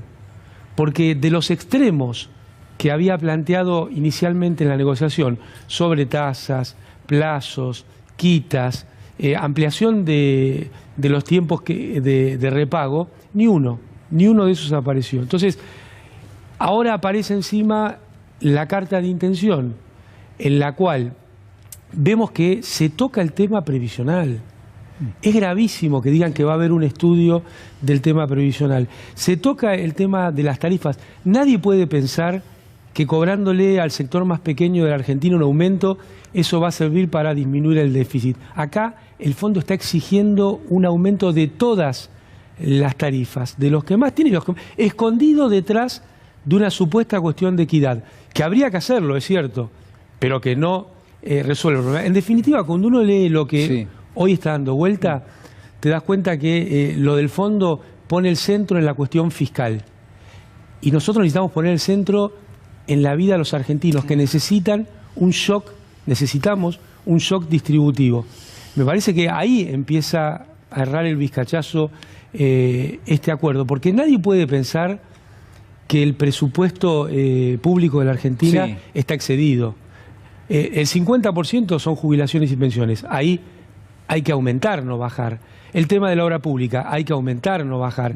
El tema de los subsidios se va a convertir en un desastre si atrás de esta nueva versión del rebalanceo telefónico de María Julia Menem viene un aumento de todas las tarifas. Claro, porque ahí la pregunta, Gallego, es si uno corre todos estos elementos, que por lo que dice, por ejemplo, Amado, nada de todo esto sirve a los ojos del fondo y abajo debe haber otra cosa, digamos, ¿cuál sería el elemento que uno puede decir, bueno, este sí sirve para hacer ese rebalanceo o ese shock? Y bueno, claramente surge el sistema tributario, digamos, y surgen los impuestos. Vos tenés que cobrarle más impuestos a aquel que más tiene. Gallego. Sí, yo me quedo con algo que cuando comenzó esta conversación y Amado intervino, que me parece que es fundamental, que es que la matriz de esta construcción, digamos, de la deuda es un delito. Entonces, ¿por qué es un delito? Y bueno, porque tendría que haberle pedido autorización al Congreso de la Nación, tal como estipula la Constitución, para haber contraído semejante empréstito. No lo hicieron. Entonces, el señor Claudio Lozano, que ahora creo que está en el Banco Nación, hizo una denuncia que yo ya en su oportunidad mencioné acá, y que el fiscal Dilé lo tomó y promovió la acción con respecto a la investigación durante la etapa del macrismo. Esa causa fue planchada por el juez de primera instancia, el juez federal de primera instancia, y Dilé la apeló a la Cámara. El fiscal de Cámara en ese momento era Germán Moldes, y Germán Moldes no mantuvo el recurso y la enterraron en la oscuridad del archivo. Yo me permito al señor presidente, que debe tener 10 millones de abogados alrededor, que plantee la cosa juzgada írrita de ese sobreseimiento, o sea, de ese archivo, porque ese fue un archivo fraudulento, que se hizo pura y exclusivamente a los efectos de enterrar las consecuencias de la investigación. Que inmediatamente, en vez de promover una nueva denuncia, tome eso, junto con los elementos nuevos que ahora nosotros conocemos, y se plante frente al Fondo Monetario Internacional interrogándose de cómo, cuándo y en qué condiciones le prestó a la República Argentina semejante cantidad de dinero.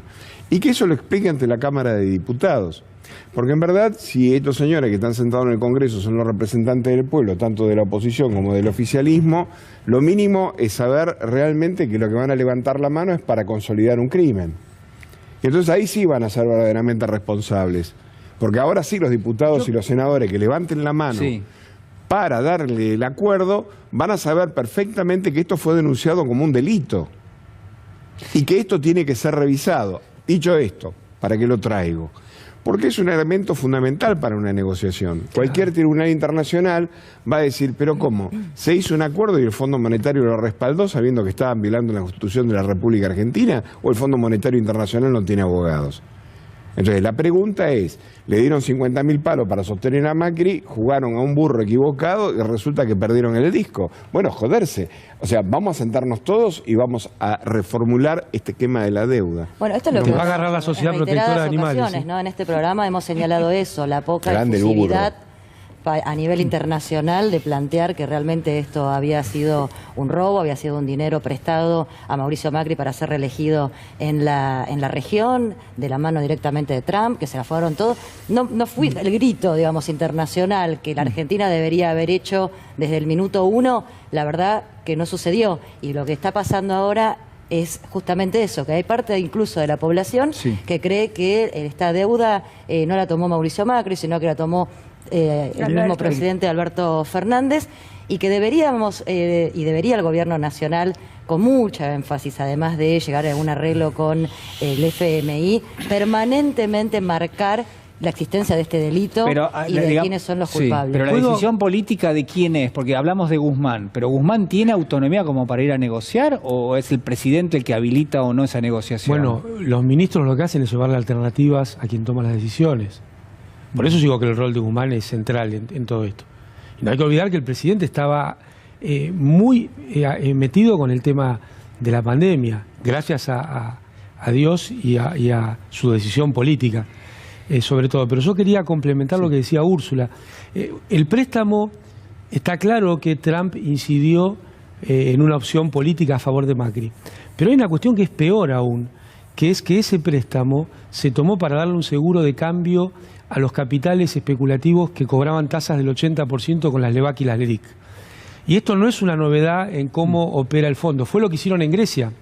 Fue igual, la puerta de salida para los capitales especulativos y convertir una deuda con particulares, con los fondos de inversión, con los bancos que podés negociar en otros términos, en una deuda mucho más dura con un organismo del cual sos parte. Entonces, fue una opción política de Trump y fue un seguro de cambio y un seguro de salida para los capitales especulativos, para los bancos, para los fondos de inversión, que en Argentina cobraron tasas de interés del 80% cuando la tasa global era 0.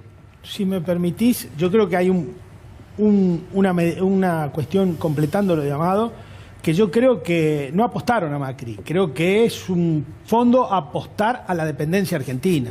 Fue un crédito hecho en favor de la geopolítica norteamericana, porque lo que vos explicaste en tu editorial de cómo nos van a tener amarrado en los últimos 10 años, ahí está el objetivo. Yo creo que fueron las dos cosas, porque si quedaba el gobierno de Mauricio Macri le venía muchísimo por eso mejor, digo complementando. mucho más asfixiados, y si perdía, que es lo que sucedió, incluso con todo ese dinero, ya tenía la pata al monstruo puesta sobre nuestra soberanía. Pero y eso decisiones. es un tema central. Y yo creo que el otro problema grave, yo creo que el problema no es jurídico, respetando la sapiencia del doctor Ubeira, creo que es un problema político. A la negociación le falta pueblo, le falta gente en la calle, le falta movilización, le falta explicarlo. Por eso le digo que explicarlo. La gente se tiene que enterar de que todo esto es un afano, fue un robo que tiene nombre y apellido, que hay 20 jetones que van a la tele y nos vienen a decir a nosotros cómo es que tenemos que sufrir.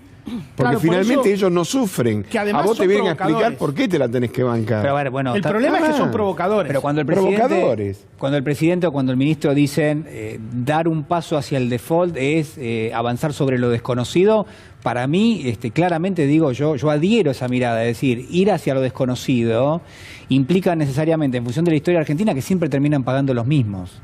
¿Estamos de acuerdo ahí? Digo, la verdad es que en ese punto, por eso me parece que la decisión es la negociación, no es el default. Pero nadie está a favor del default. Perdóname, cuando fue la instancia, discúlpame. Nadie está a favor del default. No quiero corregir a nadie, ¿no? Pero en verdad, yo que he vivido las situaciones, porque tengo 67 años en este país, cuando hemos vivido las circunstancias de lo desconocido de la Argentina siempre fue una catástrofe. Entonces... Pero yo prefiero, de alguna manera, como dice el hidalgo sevillano, en mi hambre mando yo, que en última instancia que el que mi hambre mande otro. O sea, prefiero en última instancia pararme en algún lugar del recurso y no específicamente entregarme a mis hijos.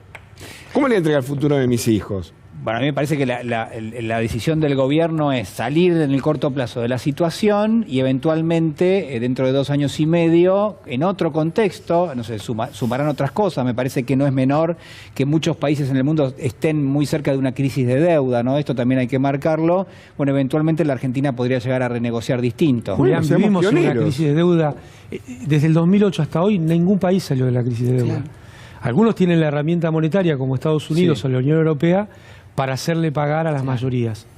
Pero estamos en una crisis de deuda porque vivimos en la dictadura del capital patriarcal y depredador. Totalmente.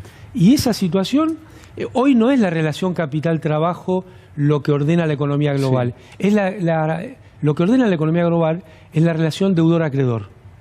Y esto lo hace que sea mucho peor, mucho más desigual que la pelea entre el capital y el trabajo. Esa es la gran cosa que me parece a mí no hay que perder de vista. Y cuando hablamos de lo desconocido, ojalá me equivoque, preparémonos para lo que vamos a vivir cada 3 meses en la República Argentina con la llegada del fondo. Ahí vamos a ver lo que es lo desconocido.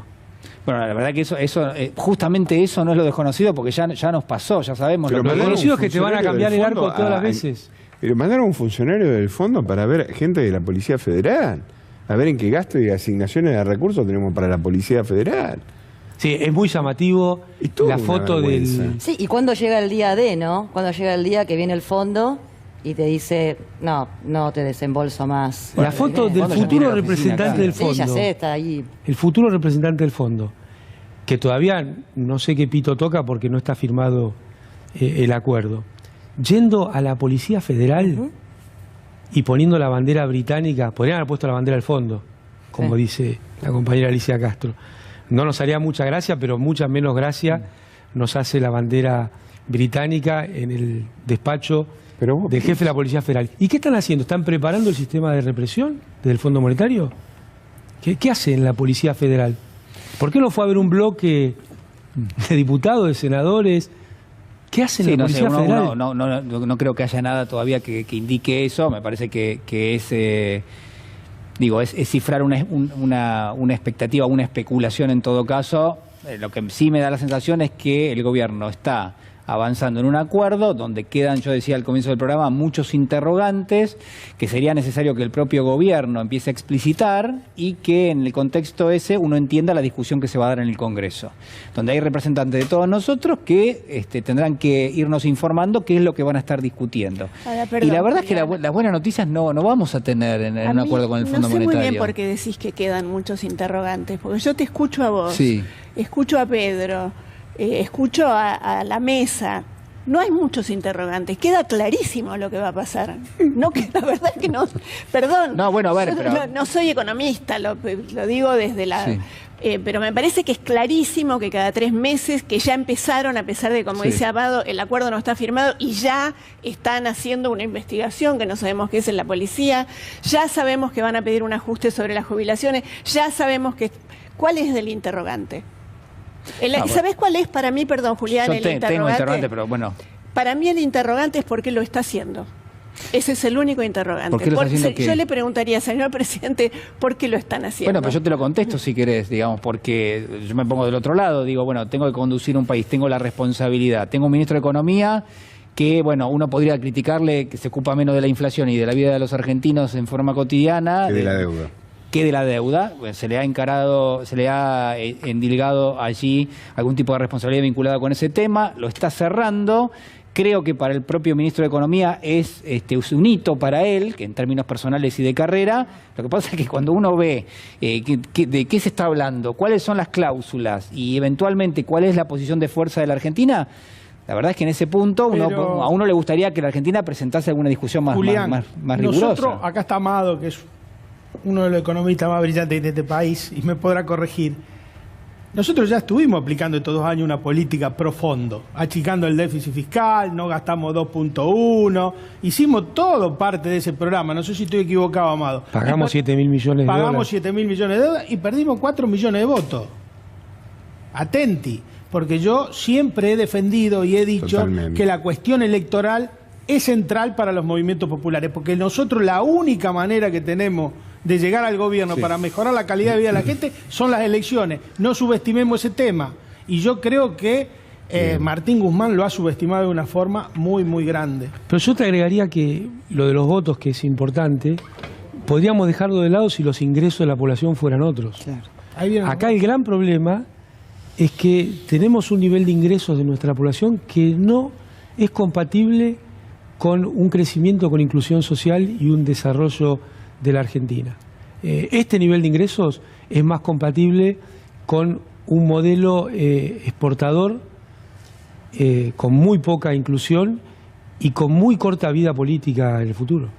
Sí, yo también te agrego, obviamente, que lo más importante es la comida en la mesa de cada día, ¿no?, de todos los argentinos y argentinas, pero también creo que cuando votamos al gobierno actual, muchos y muchas, y me hago cargo de lo que digo, teníamos la esperanza de ver, desde por lo menos que se castigue a quienes llevaron a tanta miseria, a quienes hicieron cerrar tantos comercios, tantas pymes, a quienes cayeron totalmente fuera de la posibilidad ni siquiera de poder comer, de porque el castigo estuvo porque perdieron las elecciones. No, pero esto fue el castigo de la política, de la gente de a pie, pero yo digo, ir a buscarlos a través de la justicia para que den, lo vuelvo a repetir, para que den explicaciones del daño que hicieron, que no nos olvidemos nunca de quiénes fueron, porque pareciera ser que ya nos olvidamos, y así como una CONADEP que nos permite como pueblo argentino no olvidarnos de lo que fueron los procesos militares y las caras, y de poder salir como pueblo cuando querían reformar el 2x1 a la Corte Suprema y el ruido que hizo todo el pueblo argentino, también empezar a tener estas caras, ¿no?, registradas, porque cada tanto vuelven y hacen un daño tremendo. Mira, Úrsula, Guido Sandleris acaba de jactarse la Bolsa de Comercio de Córdoba que lo nombraron asesor. Bueno, pero a ver, hay muchos exfuncionarios que están, que son parte de la discusión en este momento. Es que destruir este país en la Argentina es gratis. Es gratis. Ese es el problema grave que tenemos. Mientras sigamos con esa lógica, Sturzenegger ya nos embocó 2 veces, es joven, va por la tercera. Y es absolutamente gratis. Hasta que no tenga límite eso. A ver, acá se vendió la flota mercante. Pero es democracia, digamos, todo el mundo puede hablar. Pero perdón. Yo creo que tiene que ver con la impunidad judicial. ¿Pero por qué no? Eso no pasó en la salida. Pero sí, ¿cómo que no? En la salida del kirchnerismo no pasó. ¿Qué quiere decir que todo el mundo puede hablar? No pasó. Me parece que todo el mundo tiene derecho a expresarse. Hubo estigmatización, hubo persecución. Vos decías, muchos exfuncionarios trabajan. Eso no pasó en la salida del kirchnerismo, con las compañeras y compañeros. No pasó con exfuncionarios, no pasó con empresarios. Puede decir que hubo una persecución total. Pero los dueños de este canal, ¿qué les pasó? ¿Hubo un intento de silenciarlos o no? Y una estigmatización. No todo el mundo puede hablar. Y una estigmatización social que arrancó. Porque no solo es gratis, antes, como decía Pedro, sino que hay una persecución sobre los que piensan que las cosas se pueden hacer de otra manera. Y los representantes de los grandes grupos, los representantes del capital, los que hablan por boca de ellos y se equivocan una y otra vez. Se equivocan en los pronósticos y se equivocan, o no se equivocan, pero les va mal al pueblo argentino en sus gestiones. Son los que tienen esos lugares y los conservan. Bueno, a ver, le preguntaron a uno de los miembros de la Corte, ¿no? Si existía el lawfare, sí. Perdón, quería recordar para la audiencia peronista. Sí. Que la tenemos. Sí. Te recuerdo aquella anécdota de Perón cuando habló con el embajador de los Estados Unidos y como Argentina era acreedora después de la Segunda Guerra Mundial, querían canjear deuda por mandarle la merca de Estados Unidos y de esa manera compensar lo que Argentina tenía como acreencia. Y Perón le dijo que no, y dijo, bueno, pero eso en Estados Unidos sería muy bien visto. Y dice, pero yo prefiero de alguna manera salir a la calle, que no me griten hijo de puta, que realmente ustedes me bendigan. Es una frase famosa de Perón. Digo, para Guzmán, para toda esta gente, lo que tienen que pensar es que el seno de la sociedad somos nosotros, quiero decir, el pueblo en general, y que de sus buenas acciones, que fundamentalmente poner la cara por el resto del país, es lo que nosotros verdaderamente valoramos. Aunque pierdan, aunque les vaya mal, pero es preferible que les vaya mal en la discusión política porque el pueblo, ese pueblo invisibilizado, que es el que de alguna manera va a sufrir las consecuencias más brutales del Fondo Monetario Internacional, los va a salir a rescatar, que es lo que dice el amigo Peretti, que son los votos que nos hacen falta para tener 4 años más. Si eso no es así, lo que va a terminar pasando es que la derecha va a decir, cedieron, y la izquierda, o yo te voy a decir, hiciste la agachada de tu vida.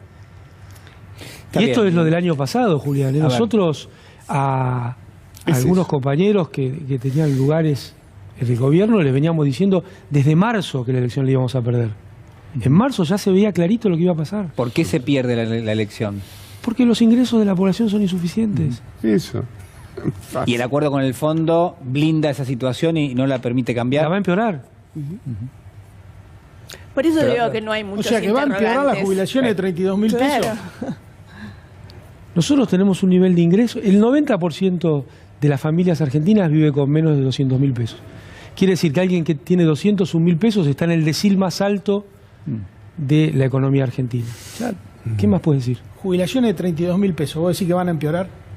Yo quiero decir que en términos reales es muy difícil que mejoren en un esquema en términos reales, donde lo fiscal es más importante que la economía. Tremendo. Bueno, son muchas las aristas que tiene esto. Yo la verdad que valoro muchísimo el debate. Por supuesto también, digo, desde mi punto de vista... Perdón, todos nos hacemos cargo, creo, que el dilema del gobierno y de los que gobiernan es enorme. O sea, no es que estamos diciendo... Eso yo quería poner en un contexto. El presidente ese viernes... Por favor. Resolvió una cesación de pagos, resolvió no ir a una cesación de pagos. Un golpe de Estado en cierne. Un golpe de Estado en cierne. Había con el tipo de cambio. También. En principio, que el acuerdo con el fondo no tenga reformas estructurales. Entonces, porque dicen no se puede hacer otra cosa. Puesto en ese lugar, estoy de acuerdo. La pregunta es ¿qué hizo el Ministerio los 2 años anteriores? Esa es la pregunta de fondo. Porque la realidad de la política no es una foto y no es algo que se genera ese día. Es un devenir, es una lucha, es una negociación, es una tarea, es en definitiva construir poder popular. Pensaba que sí, algo interesante, ¿no? Porque la verdad es que nosotros nos ponemos acá a criticar medidas o qué podemos hacer, que no desde un lugar mucho más fácil que estar sentado en el gobierno. Pero también decía, me parece que está bueno porque nos permitimos criticar, estar de acuerdo, no estar de acuerdo. Y me parece que eso de vez en cuando choca de cara justamente con la oposición, donde las tomas de decisiones no se discuten, donde nada se pone dentro de los propios a preguntarles o opinar distintos. Son un escudo durísimo donde no hay quiebre, por lo menos de lo que uno puede ver. Y me parece que a veces, y por eso te escuchaba tan atentamente, José, es que estas rajaduras, ¿no?, que me parece que dentro de los propios también estamos causando cuando criticamos, y que nada tiene que ver con eso, sino con la posibilidad de debate de una sociedad que obviamente es política, porque todo es político, y que podemos hacer. Pero remarcar esto, que no son críticas para romper, porque son muy astutos. Sino para mejorar, no para mal de ninguno, sino para... Es para llenar la caja de herramientas del gobierno. ¿no? En el otro lado no les entra una bala. No, vos fíjate, ni discuten que los espiaban. No. Ni eso discuten. Bueno, pero a ver, ahí hay un factor que es importante, y me meto ya, si querés, en el tema también del lawfare, que lo mencionaron recién, y que se le preguntó al ministro Lorenzetti, dijo, ¿lawfare qué es? Digamos, ¿qué? Vos me vas a decir algo de ese tema. Sí, la verdad, no es que me asombró, porque yo sabía que la posición de Lorenzetti, vinculado, el doctor Lorenzetti vinculado a esta cuestión, siempre fue en desconocer lo evidente. Yo siempre digo que no hay nada mejor que el derecho para poder explicar cualquier cosa. Y me dio la impresión de que está atrapado en una cuestión del terraplanismo, ¿no? Viste que hay esta cuestión de que hay gente que dice que la Tierra es plana. Pero bueno, desde 1492 un tipo navegó al occidente que se encontró con un continente, y después Elcano y Magallanes le dieron la razón. Pero ahora cuando miras el clima del satélite ves una bola azul que más o menos está achatada en los polos y es redonda. Bueno, con el ministro Lorenzetti me parece que pasa lo mismo. Él está en una cuestión de 1492 judicial, tratando de bancar lo que literalmente no es posible. ¿Por qué? Y bueno, porque a los jueces lo que los mata es que la realidad los supera. No terminaron de escribir el doctor Bertuzzi y el otro que tiene ahí en la Cámara, en la mayoría, que evidentemente había cuentapropistas en la República Argentina, que como si hubiera sido un ángel, yo creo mucho en los ángeles, ¿no?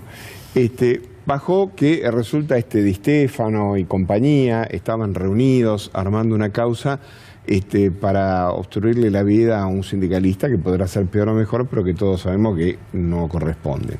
Ahora encontramos 105.000 escuchas. Han escuchado a todos, creo que hasta el plomero que iba a la casa de Santilli.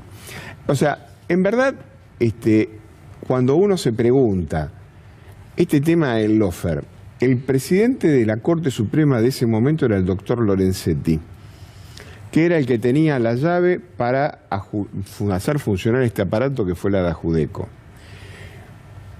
Un director de la AFI, o sea, el que era secretario de la AFI, diciendo, yo pago la música y yo no bailo. Exacto. ¿Cómo que de Ajudeco a mí no me va a dar toda la información? Y entonces hubo funcionarios, uno de ellos yo lo conozco y está concursando en el primer cargo para ser juez de Loma de Zamora, intentó por todos los medios restringir esa cuestión. Entonces, se cometieron errores literalmente garrafales, que nunca jamás una cuestión de escuchas pudo haber estado en manos de los jueces, porque los jueces en última instancia son un organismo de carácter imparcial.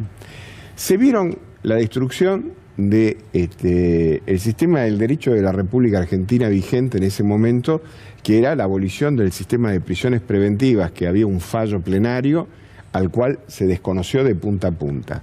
Todo este esquema fue armado pura y exclusivamente para liquidar a los opositores o a personas como Amado Boudou y encarcelar a determinada cantidad de gente, pura y exclusivamente para producir el desfalco más grande de la historia argentina, que es el que venimos hablando hasta este momento. Porque, digamos, la pata judicial no fue ni más ni menos que el brazo armado para llevar adelante semejante desmán. Como no pueden recurrir a los milicos, fueron y recurrieron a otro poder del Estado, que es el tema de los jueces. Entonces, que el doctor Lorenzetti tenga este tipo de visión hoy como integrante de la Corte Suprema, lo desacredita, porque todo esto pasó delante de sus narices y cuando él era presidente. Yo lo único que le puedo colocar en la bolsa al doctor Lorenzetti como elemento de descargo es que yo creo que él también fue víctima en su momento determinado de las presiones del macrismo. Y en cualquier caso, tuvo que gobernar y navegar en las aguas que en ese momento eran verdaderamente procelosas. Pero que me hayan escuchado a mí, con mi cliente, procurar determinado tipo de caución, sí. Y cuando dijimos el hermano le va a dar el bien embargo, al día siguiente el juez Bonadío procesó al hermano de mi defendido y lo inhibió para que no pudiera dar la caución. Era elocuente. Es la elocuencia lo más... le fijaron 60 millones de pesos para salir escarcelado, lo cual era un disparate, y los jueces Bertuzzi y Bruglia, en un acto de generosidad, se la bajaron en 10. La casación lo dejó en 3. Estos tipos realmente, digo yo, tendrán vergüenza, tendrán padre, tendrán madre. Yo, cuando escribo, que estoy escribiendo muy severamente con respecto a este tipo de cuestiones, ya no lo hago para ellos.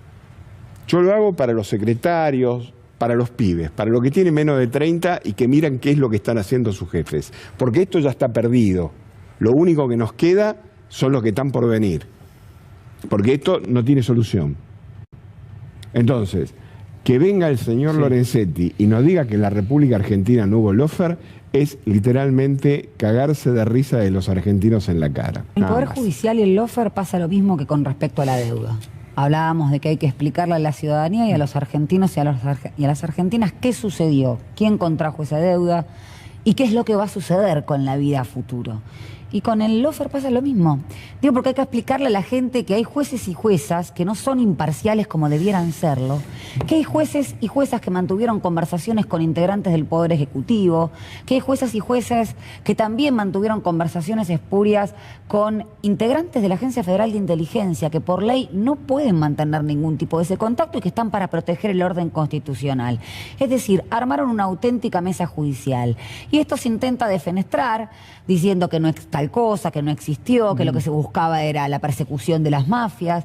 Lo que se buscó es la destrucción del Estado de Derecho. Así es. Que nadie tenga garantías. Hoy van a buscar a los sindicalistas, mañana van a buscar a una persona que tuiteó contra Patricia Bullrich, no sé si lo recuerdan. Sí, por supuesto. Entonces, y tan bien armado lo dejaron para que de ahora tampoco se pueda castigar o ir a buscar a los culpables que tomaron, por ejemplo, la deuda. Entonces, es toda una encerrona donde termina todo en Comodoro Pi para que nunca más nos enteremos de qué va a pasar, y dejaron a las personas indicadas en cada puesto, ¿no? En la magistratura, bueno, los distintos abogados, para que nunca se pueda avanzar con ninguno de los miembros. A Stornelli en la causa mía le devolvieron el pasaporte hoy, antes de ayer.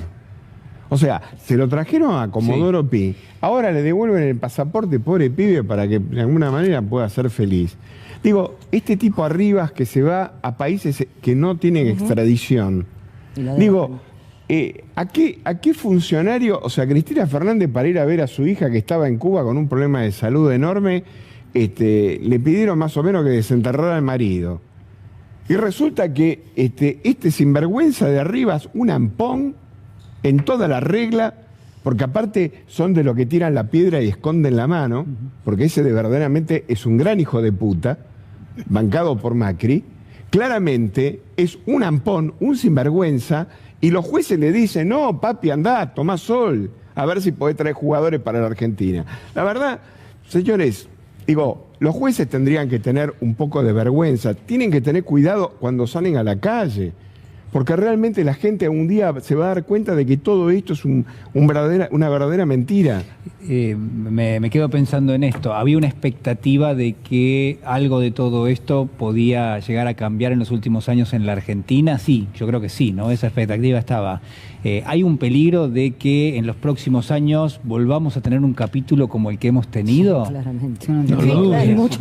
¿Puede llegar a pasar eso? No lo que acaba de decir la señora acá con toda razón del mundo. Si vos de alguna manera no punís los actos que realmente son consecuencias de actividad delictiva, te van a volver a pasar. La gente se ríe. O sea, nos están tomando el pelo a todos. Esto es lo que quiero decir. En cualquier caso, esto es de una peligrosidad enorme, porque como decía el general Perón con mucha razón, cuando los pueblos agotan la paciencia, hacen tronar el escarmiento. Y nosotros, los que vivimos, los que pertenecemos a esa generación, sabemos positivamente qué fue lo que pasó durante 18 años en la Argentina cuando se conculcó el sistema democrático y vivíamos una tiranía. Aparecieron los muchachos iluminados que cazaron los fierros e hicieron el desmán que hicieron y pasó lo que pasó, por la falta de justicia.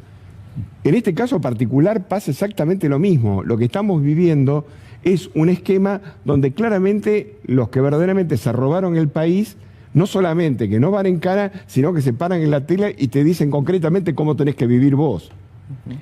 Vos decías, Julián, en tu editorial algo en relación al gran quilombo que se nos viene dentro de 2 años, y lo decías en relación al tema de la deuda.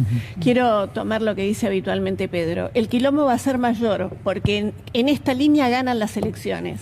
Y si vuelve el macrismo, no importa quién sea, pero que representa al macrismo, imaginemos toda esta situación de la que estamos hablando en el sistema judicial.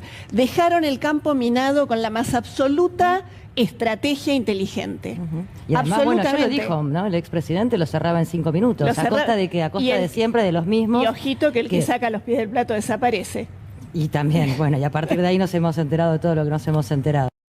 La piola se corta en lo más finito, con lo cual si tanto Rivas, Magdalán y el propio Mauricio Macri empiezan a decir que no tenían nada que ver y que la verdad que se les ocurrió a ellos hostiar a la hermana del expresidente o hacer lo que hacían, se den cuenta que les van a soltar la mano. Me parece que tal vez estaría bueno que empezaran a hablar. Ahora, yo de vuelta... ¿De quién les daba las tareas, no? Yo tengo la porfía, que es un término que le gustaba mucho usar a Borges, de que va a haber un nunca más, por lo menos con respecto a algunos de los temas que hemos hablado. Me parece que... Solo si lo exigimos.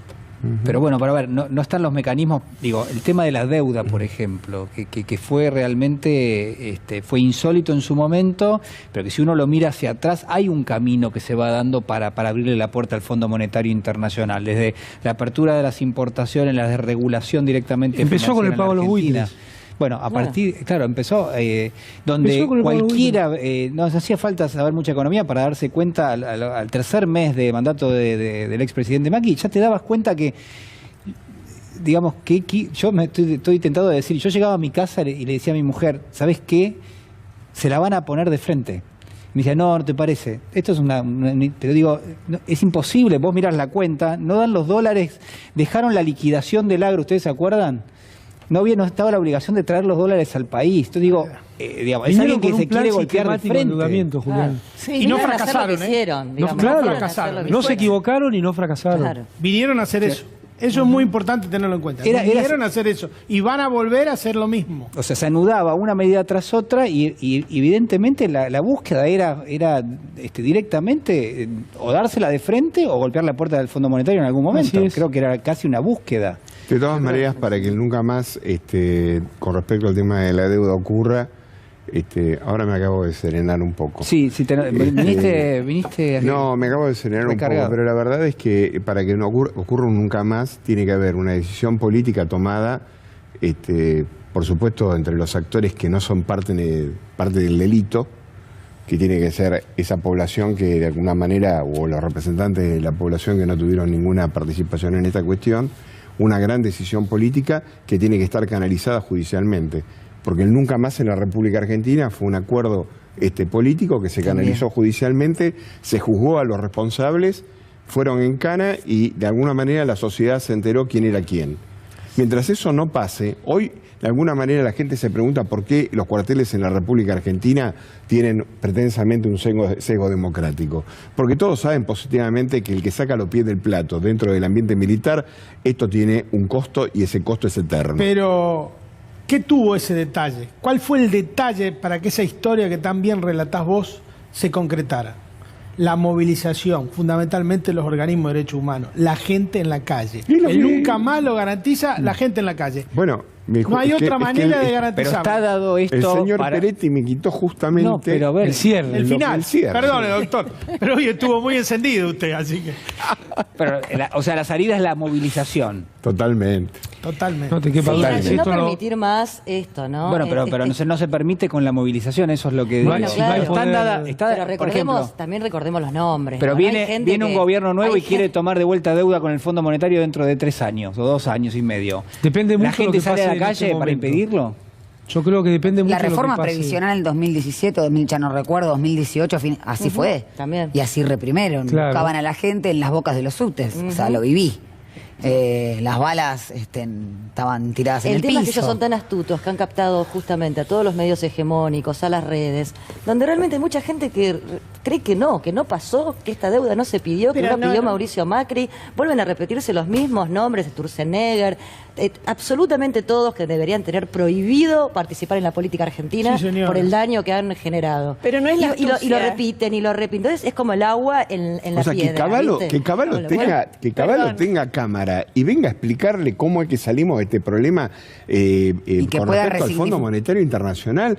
Viejo, es literalmente Es un chiste. insólito, es un chiste. Pero está bien, vos decís que es insólito, pero él tiene derecho a hacerlo, salvo que en algún punto la justicia lo haya encontrado No, pero culpable para de Julián, algo, ¿o también no? está el pero tema de eso- la paridad de Pero tiene que haber- voces Ah, claro. en la discusión pública. ¿Cómo es Nosotros, y vos tenés monopolizada la palabra en la Argentina. Sí.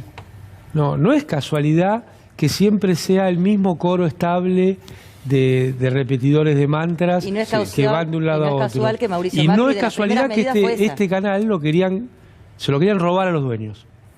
Los metieron presos para robárselo. ¿Por qué? Porque había una voz distinta. Digamos las cosas como son. Sí, sí. Amado, y Yo además creo de que las primeras medidas C5N que fue hizo Mauricio clave Macri, en dar de ganar la baja elección. Sí. las leyes de medios. Y ¿no? hubiéramos Pedro, a esperado ver. que de las primeras medidas de este gobierno Sí. sea recuperar la ley de A medios. ver. La verdad es que es una Yo creo excepción. que el rol de A ver. C5N ha sido clave en recuperar, en ganar las elecciones. Yo creo que, yo escuchaba a Lula o a no me acuerdo quién, creo que al canciller de Lula decir, bueno, en Brasil no tenemos C5N. Digo, yo creo que acá hay 2 o 3 pilares en donde Chile. que la gente, página, C5N, y eso nomás han sido un poco lo que han aglutinado y lo que han sostenido políticamente la resistencia al macrismo, y lo han pagado muy caro. Se comieron 2 años de cana, ¿viste?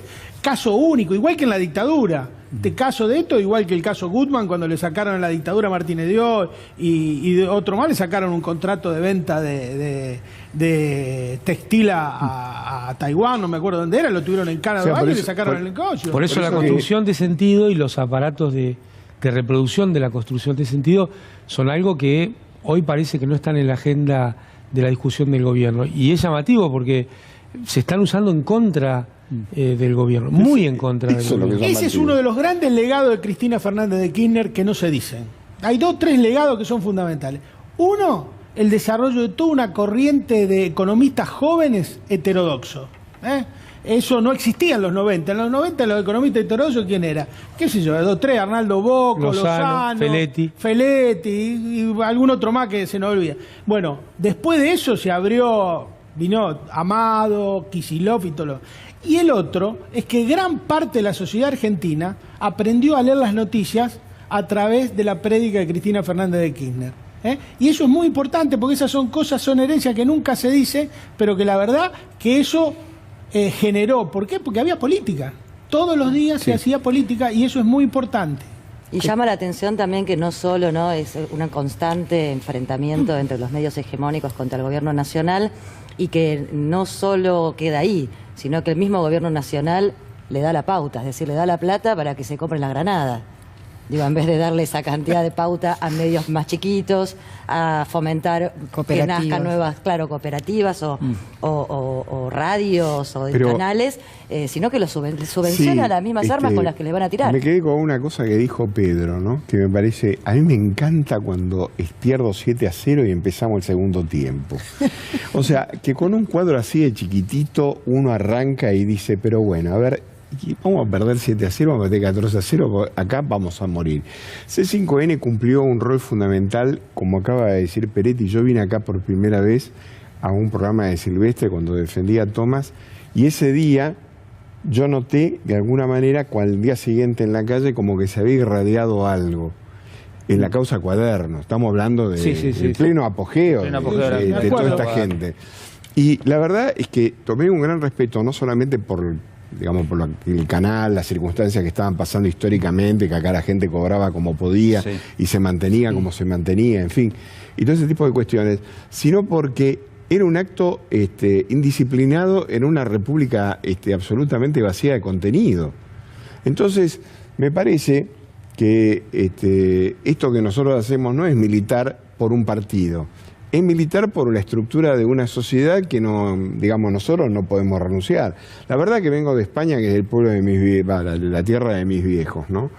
Y es un país chiquito, complicado, vas a los restaurantes, están todos llenos, es que no hay espacio.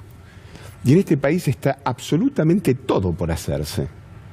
Y que nosotros tengamos que de alguna manera sufrir estas consecuencias sin dar la verdadera pelea y la verdadera batalla, yo por lo menos a la edad que tengo no estoy dispuesto a renunciar. Bueno, a ver, nos queda un minuto de programa. La verdad que siempre es un placer escucharlos a todos.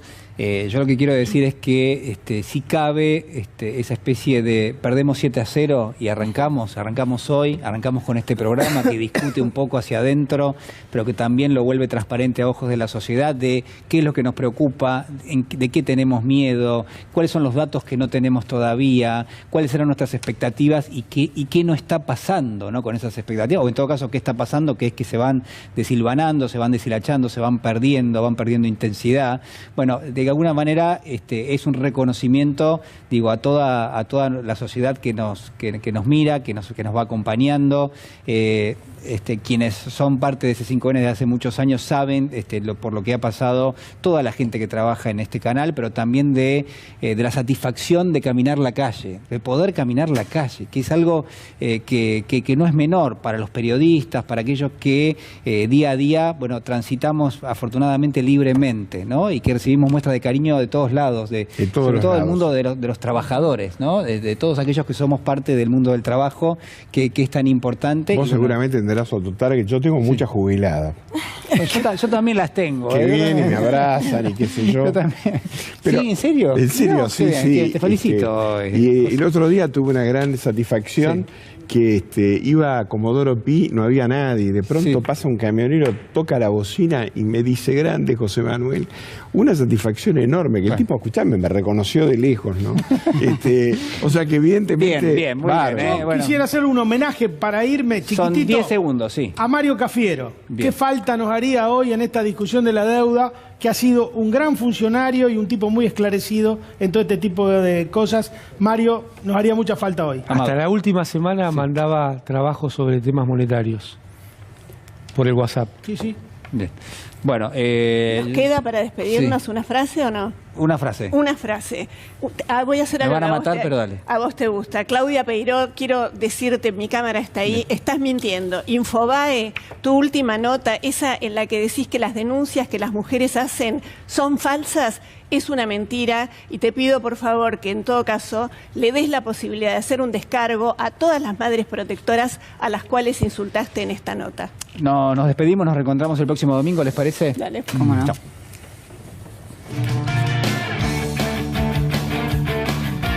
Para ser competitivos en la industria